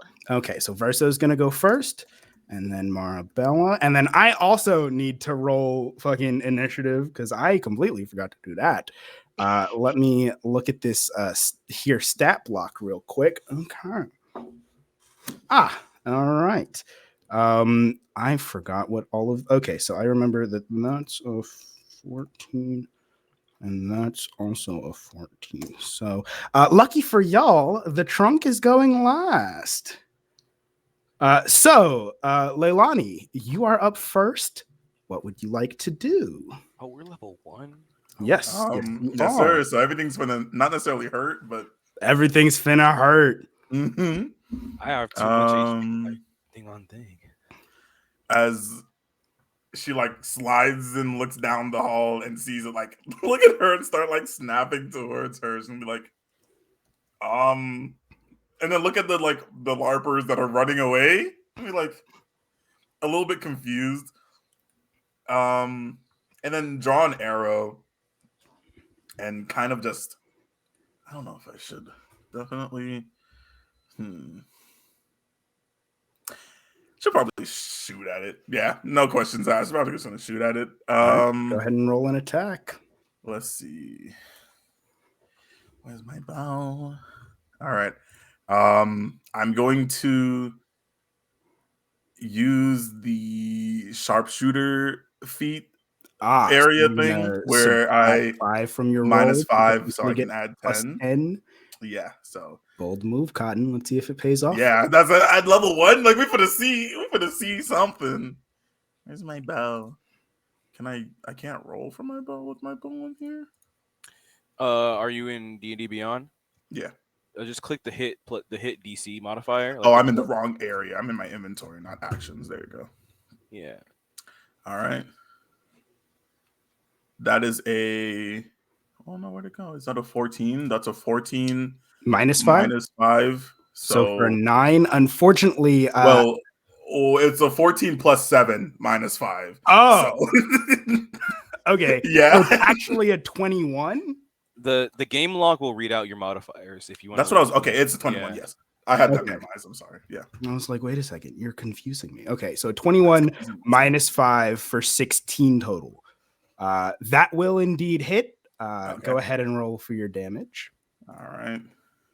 That's 5 damage, so 15 damage. 15 damage. So Leilani, as you knock an arrow and pull it back, you release and you see it sort of spiral through and catch the mimic like through one of its teeth. And it gets lodged like in where it opens up. And it's just like He's just mad. That's what it's. Yes. She's gonna be like, "Oh, what?"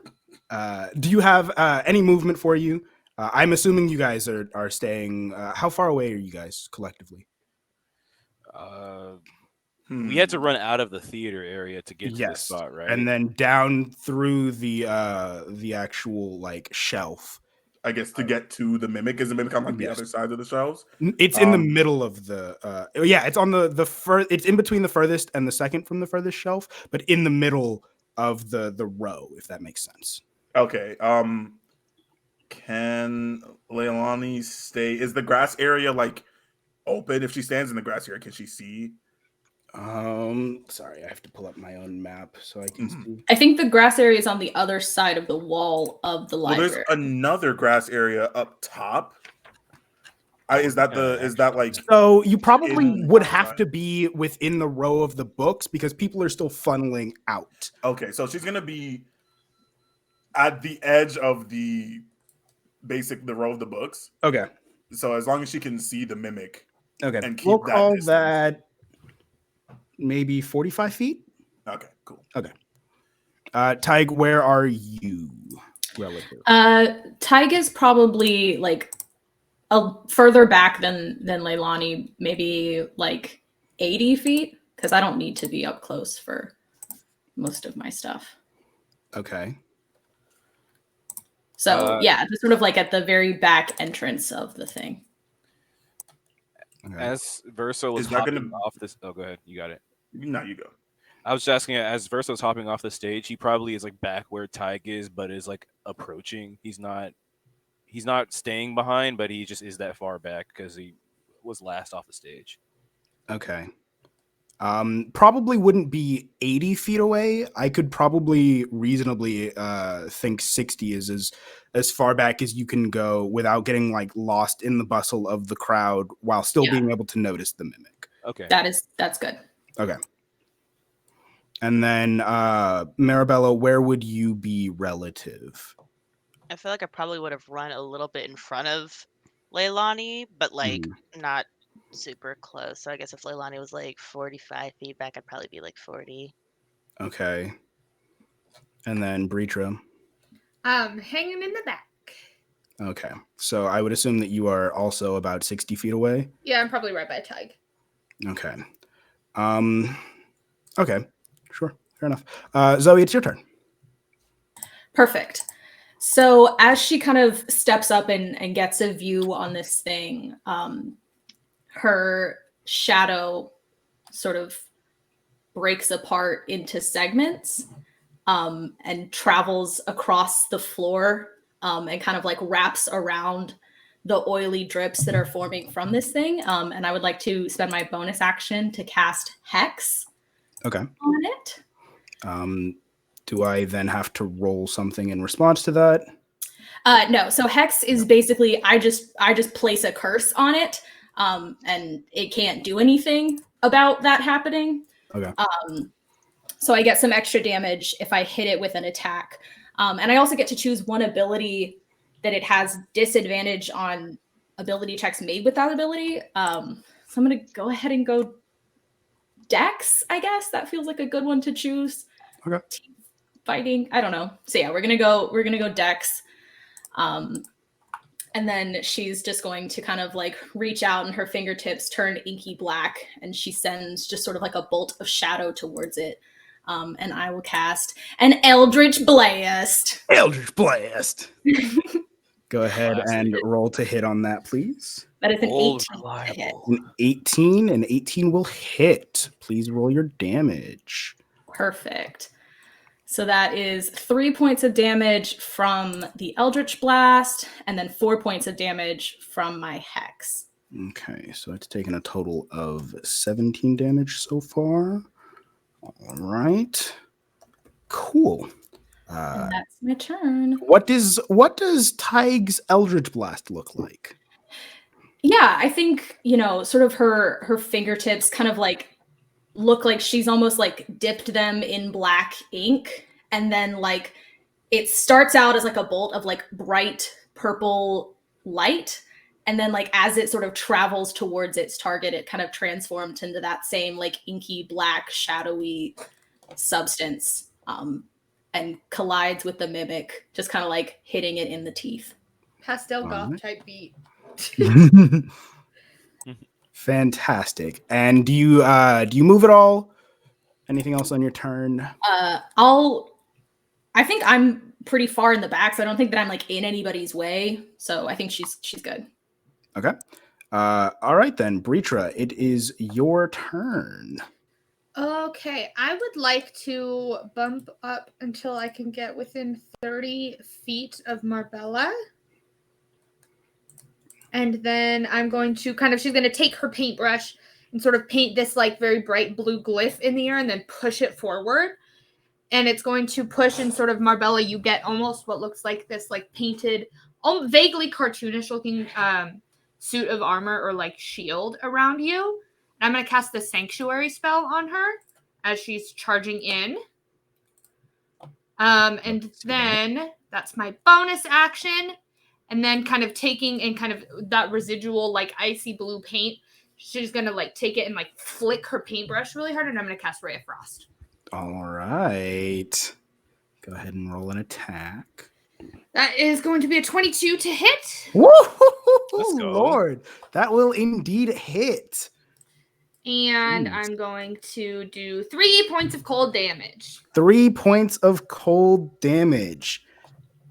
Then I'm going to look at it, kind of getting close to us and go, and just move back.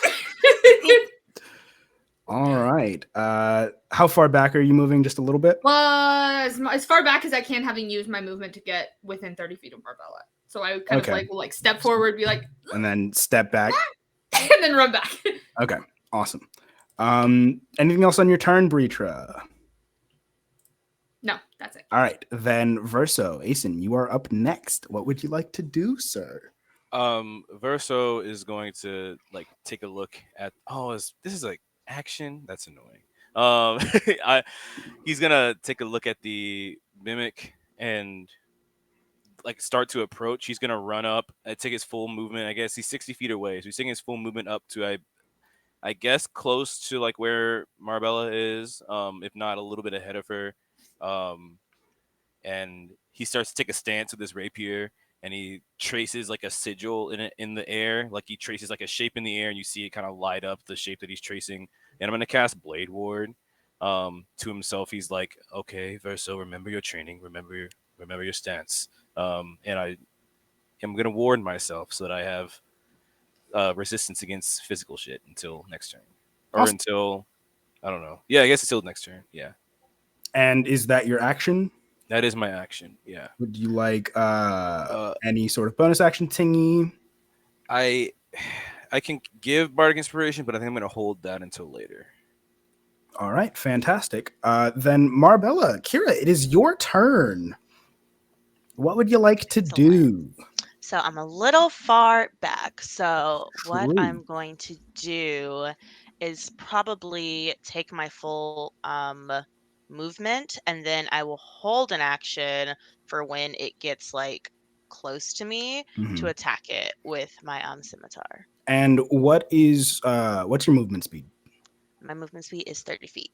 Awesome. So you're about 10 feet away from it at this point? Cool, Yes. cool. All righty. And that is now the mimic's turn. Rules question. Yeah. If she's holding her attack until it attacks her, does it still have to make the wisdom saving throw for sanctuary or no? So because I would probably rule no. Okay. Because the attacks would presumably happen at the same time, and a reaction would be quicker than an action would be. Cool.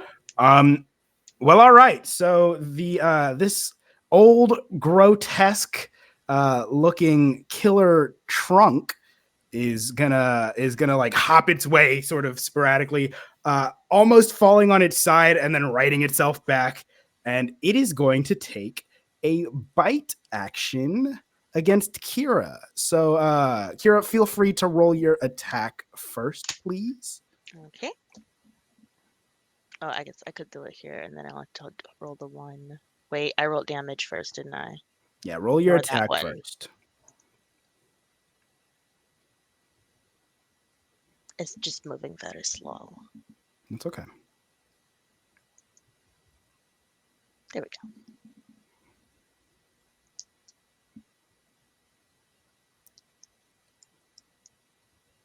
Do you mind sharing with the rest of the class what you rolled? 15. Thank you. All right, that will hit. Go ahead. It just finished. That's okay. That's okay. Go ahead and roll your damage for me. I'm gonna roll with the physical die because that's gonna be so much faster. Totally valid. Totally valid. So that's 1, 2. So it's 3, 5. 5 damage. All right. As it sort of enters into your space, you take a really hard swack at it. Yes, swack. I said swack. And it's looking pretty beat up, gang. So it will go ahead and take its bite action against you. What's your armor class, Marabelle? 16.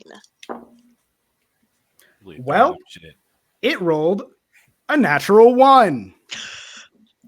So it attempts to bite you, and it fully gets swacked out of the air in response. Love a good swacking this time of year. Well met. And I do believe that we are back up on the initiative order. So, Leilani, it is your turn. What would you like to do?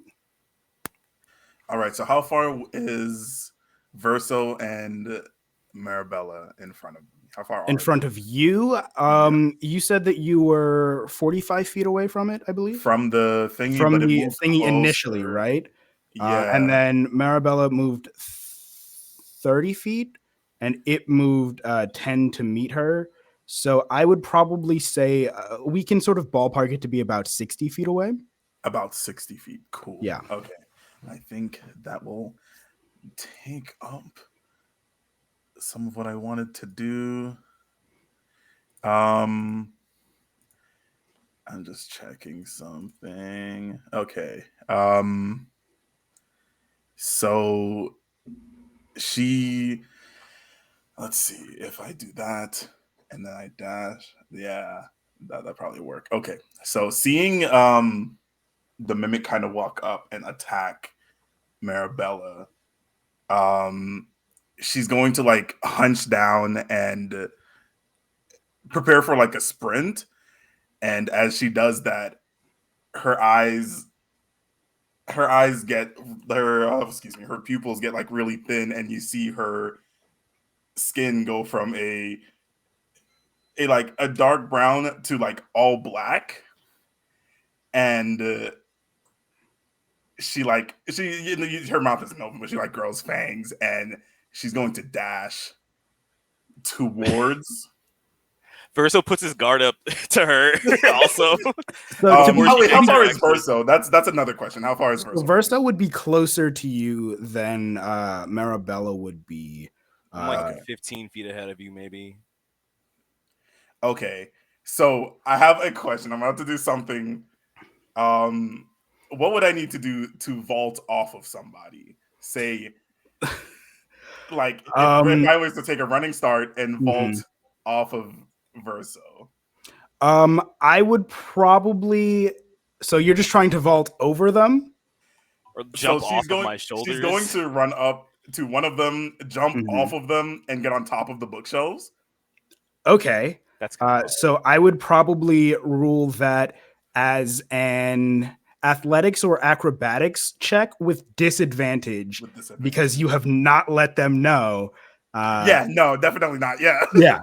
Okay. So if that's what you're trying to do, then go ahead. Yelled at Marabella and be like, "I'm jumping," to kind of give her warning, but she's not going to do that to Verso. I think I'm going to jump off of Verso though. Okay. Before you do so, just mechanically for everybody, this is Cinque is playing a shifter. This is his bonus action to shift into the sub race form, whatever that one is. I don't remember off the top of my head. But yeah, go ahead and roll that for me, please. I do have proficiency in acrobatics, and I'm trained in choreography. I wonder if I could just be like, you want to be able to take her lead, like lift me up? Yeah. That's a thing. That's a question for Sean, not me. So I would probably be more okay with it if it had been something planned before literally this turn and this instant. That's fair. But because it is such a spur of the moment thing and it's Leilani's turn, it is going to be an athletics or acrobatics check with disadvantage. Cool. Okay. And since he's closer, I'm just going to run it instead of dashing. Okay. So we'll see how that goes. So you said acrobatics or something at or disadvantage. Athletics with disadvantage. I'm not sure how to roll with this. Oh, whoa, right click. Whoa, there's a right click. All right. Disadvantage roll. That is an 8. An 8. So you take a running start. You leap onto Verso's shoulder and attempt to push off of it. Verso, you all of the sudden are standing with your blade ward in the stance that your mother has taught you, and on the shoulder that holds your weapon, you feel someone step on, and that causes you to stagger a little bit. And so Cinque, Leilani will be able to jump and like grab onto the bookshelf, but she will not be able to get on top of the bookshelf. Okay, can I use the rest of my movement to get on top of it? Yes. Okay, cool. That's fine. She'll like swing up. And I guess if that takes all my movement, she will shoot the dude. Okay. She won't say anything to you yet, Verso. She does that, and I'm like, oh, what the fuck? And I look up and I go, very great tactical advantage. Good move. This is great. It's good. I'll also be adding. Well, okay. So I rolled first. Would you say that I have to say before if I'm adding sharpshooter? Okay, so I rolled first. I got a 25. I'm just gonna take a regular attack. Yep. Jesus Christ.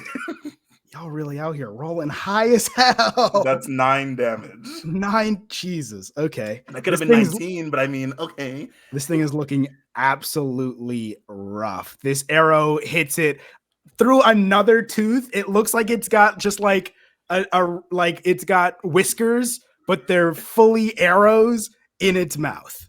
Mhm. Anything else on your turn, Leilani?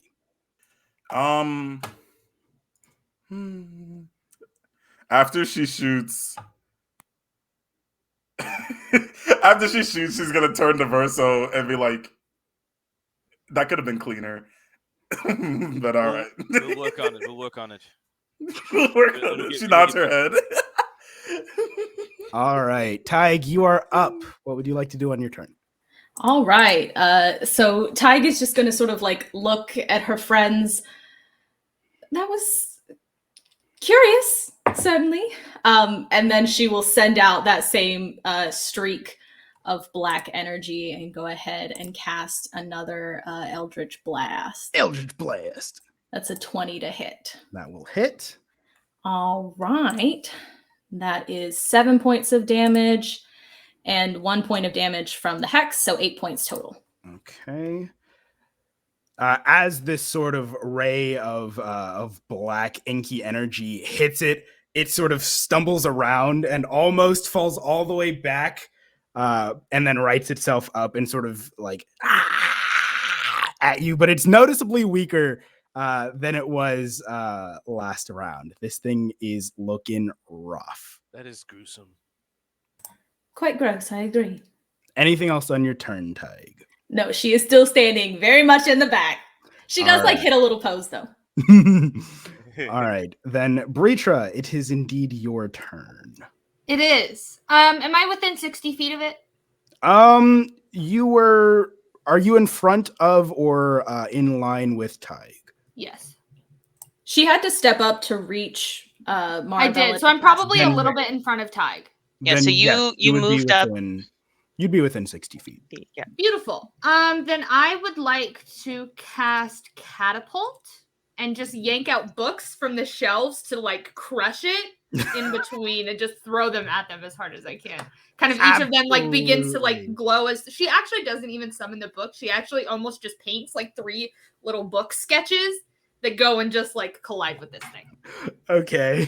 Mechanically, so what it does that do? He needs to make a dexterity saving throw. If he fails, he'll take 3d8 points of damage. And doesn't And he has hex mean disadvantage that- on this Yeah, that they have because of disadvantage my on it? hex. Oof. What a Y'all combo. are killing me, Smalls. All right, let's see. That is another natural 1. Cool. It's going to take This is gonna 10 die. points of damage. That's 2 ones. 10 points of damage as these books sort of crack into its sides. Oof. As the books descend onto the trunk, you start to see it splinter and sort of cracks in the wood start to form. Jesus, this maybe I shouldn't have given y'all a free feed in hindsight. Y'all are I absolutely. haven't even used any of my feet. That's true. That's Mhm. true. Y'all are absolutely destroying me. I have not done anything. Don't lie to me, Cinque. All right. Anything else on your turn, Breetra? Nope. I am good for now. All right, Verso, it is your turn. You have just had a panther-like creature step on your shoulder. What would you like to do? Seeing all the openings that have been created, and the thing is kind of like screaming at Tadhg and is freaking out now. I'm gonna cast True Strike on it. So I kind of just point my rapier at it and I go, "You shall be the first foe slain by Verso Quixote," and I dash at it and kind of go for a lunge and try to finish it off. So True Strike, isn't that an action? Fuck. Just I pick a hate hit. bard spells. Hit it. Yeah, Smack Yeah, it. I'm gonna just hit it. run I'm up just and gonna whack do it. I'm just gonna hit it and do You it. could probably, because it is still in melee range of Marabelle, get behind it and still get flanking advantage if that's what Yeah. you're trying to pursue. Yeah, I'll run. I'll charge towards it and do a little move over it and try to take it from behind. Okay. Go That is ahead a 20 and to hit. a 20 to hit. All right, go ahead and roll damage. 5 damage. Verso Quixote, please describe how you slay your first creature. Yes, sir. As he takes his charge, kind of like running almost in a weird, still in a like a rapier or a fencing stance, he will hop and then with his other hand kind of leap, like smash the thing closed and leap over it and then stab it in the hinge behind. All right. To try and kill it. And then as Verso's blade descends into the hinge, Marabella, especially because you're the closest, you sort of see the trunk's its form revert back to just a regular beat up trunk. It's now gotten the shit kicked out of it, but it is no longer a mimic. And a few minutes as you're sort of collecting your breaths, the old elven librarian, the researcher from the first desk, finally makes her way through the row. She looks sort of perplexed at all of the students that are apparently fighting this thing. Yeah, I'm still on top of the bookshelves. Like, Yep. Sees Leilani on top of the bookshelf, and then thinks better of it and is like, "Thank you all so much. I was trying to help all of the students that had scattered, so I'm ecstatic that you brave young, adventurers were able to defeat whatever this thing was. I think I have to speak with the equipment managers over at the row stage. This sort of thing is not supposed to happen. But I suppose as a token of appreciation on behalf of the university, you all deserve some form of compensation. Young lady, can you please get down from the bookshelf?" she's just gonna look at her, just stand up there and be like, "Oh yeah," and just hop down. Can she hop down onto the trunk that we just beat up and then step off of it? Yes. And as you jump onto it, the top of it fully buckles in. And what was previously a potentially usable trunk is now completely broken. And the librarian, fair enough, reaches into the pocket of her robe, brings out a small pouch, and hands you all a platinum. A platinum each for all is of this you. your own money? No. So, obviously, while this is not expected to happen, incidents like this do happen on a magical campus. Unfortunately, there are tragic incidents and occurrences with monsters either appearing accidentally or, in this case, sort of accidentally forming. So we do in each building have sort of a treasury to compensate those that do assist in this sort of thing. Young lady, your mouth is open. Are you okay? Do you need? She's bright red. I'm okay. Thanks. Okay. Can I get these in dining dollars? Thanks. Absolutely. No. Yeah, absolutely. Marabella's gonna like put her hand like over her chest and do like a slight bow, like and saying thanks. Thank you very much. Yes, Miss. What was your name? Yes, my name is Alora Biffiel. I am one of the official university researchers for the Biblioplex. Usually I'm stationed at the front desk, but after this commotion and all of the students running around, there was a little bit of trampling, and I did have to assist some of the students. And that's what sort of took me until now to get here. I do apologize for that delay, but it doesn't seem like any of you were hurt. No, it was No. pretty. I mean, it was a box. Do trunks like this come alive here often? No. The last time something like this happened was nearly a decade ago. This is a sort of a one-off thing, which is why I need to talk with the equipment managers, because they are the ones that are supposed to vet every piece of equipment that comes in and out of the university. Sorry. And a decade ago, what happened? I mean, it was just sort of an oversight sort of thing. There was a student that thought it would be funny to transform a desk into a mimic. It wasn't anything super serious. It was just a bit of a prank, and nobody was seriously hurt there either, which is really good. But you know, we're normally very vigilant about this sort of thing, and I'm really sorry that you all seem to be,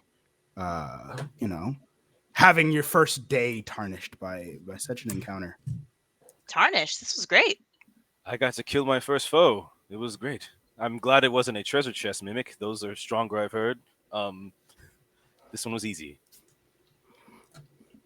Also, we finished our scavenger hunt. I don't know if we get like extra prize or anything for that. Yeah, do we turn that in somewhere? I can take it. Usually, there's the reward is, the sort of sociability of it and the individual prizes presented at each thing. There's not like an overarching reward, unfortunately. But now that you've completed this section of orientation, you are free to explore the rest of the main campus as you see fit. Did any of you happen to see anything in regards to this trunk as to perhaps why it could have happened? Some LARP black- and coin. There was some black oil around it. I don't know if that has animation capabilities.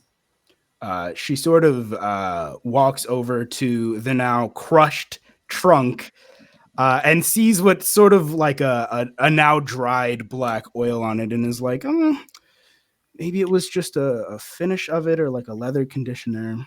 Who knows? It's probably just a freak accident. This close to a snarl, maybe it was just sort of an accident like that. Who knows? But thank you again. And of course, I'll clean this up. Feel free to enjoy the rest of your day. Out of character, do we know where we're meant to go if we're for like quarters and things like that, or is that something that we were supposed to be told at a certain point? Presumably you would know where you would have to go for each of you as far as quarters are concerned. As far as I'm aware, I believe that Leilani and Marabella, it would be on your admission paper. On your letter of admit, it would give you the sort of location and the room number. The dorm is probably co-ed. It's just all of the first years in a dorm, and then each floor is it's separated by gender that way. So if you all would like to do anything else on campus, or go to your rooms to sort of relax after an exhilarating day. Is there a college when we choose our colleges, or so you all would know that the first year at Strixhaven University is a general studies year. You can take a myriad of courses that are offered, just intro courses from different colleges, just to sort of get your feet wet. And then at the beginning of your second year, you commit to a college and you are given a pair of counselors from that college. Okay. Well, thank you, Miss Allura, Miss Bifiel. Yes. I turn to everybody else and go, so it seems Group 19 has completed their task. Where will you be heading next? There's a tavern I've heard. Perhaps champagne for celebration? I could go for drinks. Yes. That sounds lovely. All right. What's the legal drinking age? It's magic. Who cares? I'm I sure was they just have double-checking. milk. Yeah, you want some orange juice? Some apple juice? Perhaps a tea. So as Alora is sort of picking up some of the books that were knocked off by Leilani, and sort of moving all of the props back onto their respective tables, she sort of chimes up. So there are a few options. There's the Bow's End Tavern, that probably isn't open yet. It opens usually late afternoon, and it's midday right now, so it's probably not open. But the Fire Jolt Cafe may be open. It's just straight outside of the Biblioplex. When you reach the Archway Commons, it's going to be on your left. And so would you Archway all like Commons. to head that way? Yeah. What was the Sure. name again? The Fire Jolt Cafe. Fire Jolt Cafe. Great. Thank you. All right. Then as Group 19, having successfully completed not just their orientation, but their first of potentially many encounters, that's where we'll end our session. And Yay. everybody gets to level up. You're all level 2 now. Yes. Which I like this honestly, leveling up constantly. It's good. honestly, I shouldn't let y'all do that. Y'all fucking bodied my creature. Which is Yeah. more Take reason away- that we should. Take away my Holy. features. When I tell you that I had to double this thing's health, Well, so because Cinque killed it in the fucking first shot. How much Yeah, health did it have so- at first? the mimic encounter in the book is only supposed to have 30 HP. And That's crazy. that I'm got sorry, halved y'all. after Leilani's first shot. I'm sorry. So I was like, okay, Holy let's at least shit. get through a round. And so That's so funny. yeah, I put the mimic's health back to a regular mimic's HP, and that got met by Verso in the second round. So well Yay. done, y'all. Nice. Amazing. Thank you guys so much for watching. We will be back in a couple of weeks with session 2 of Majors and Minor Illusions. Be here or be square. Yeah. Come hang out with us in our Discord right after this. True. Yeah. We will be in our Discord server. I'm sure that Nightbot has been putting that notification in every couple of minutes. And we'll see you then. Thank you guys for watching. Bye. Have a good first day of school.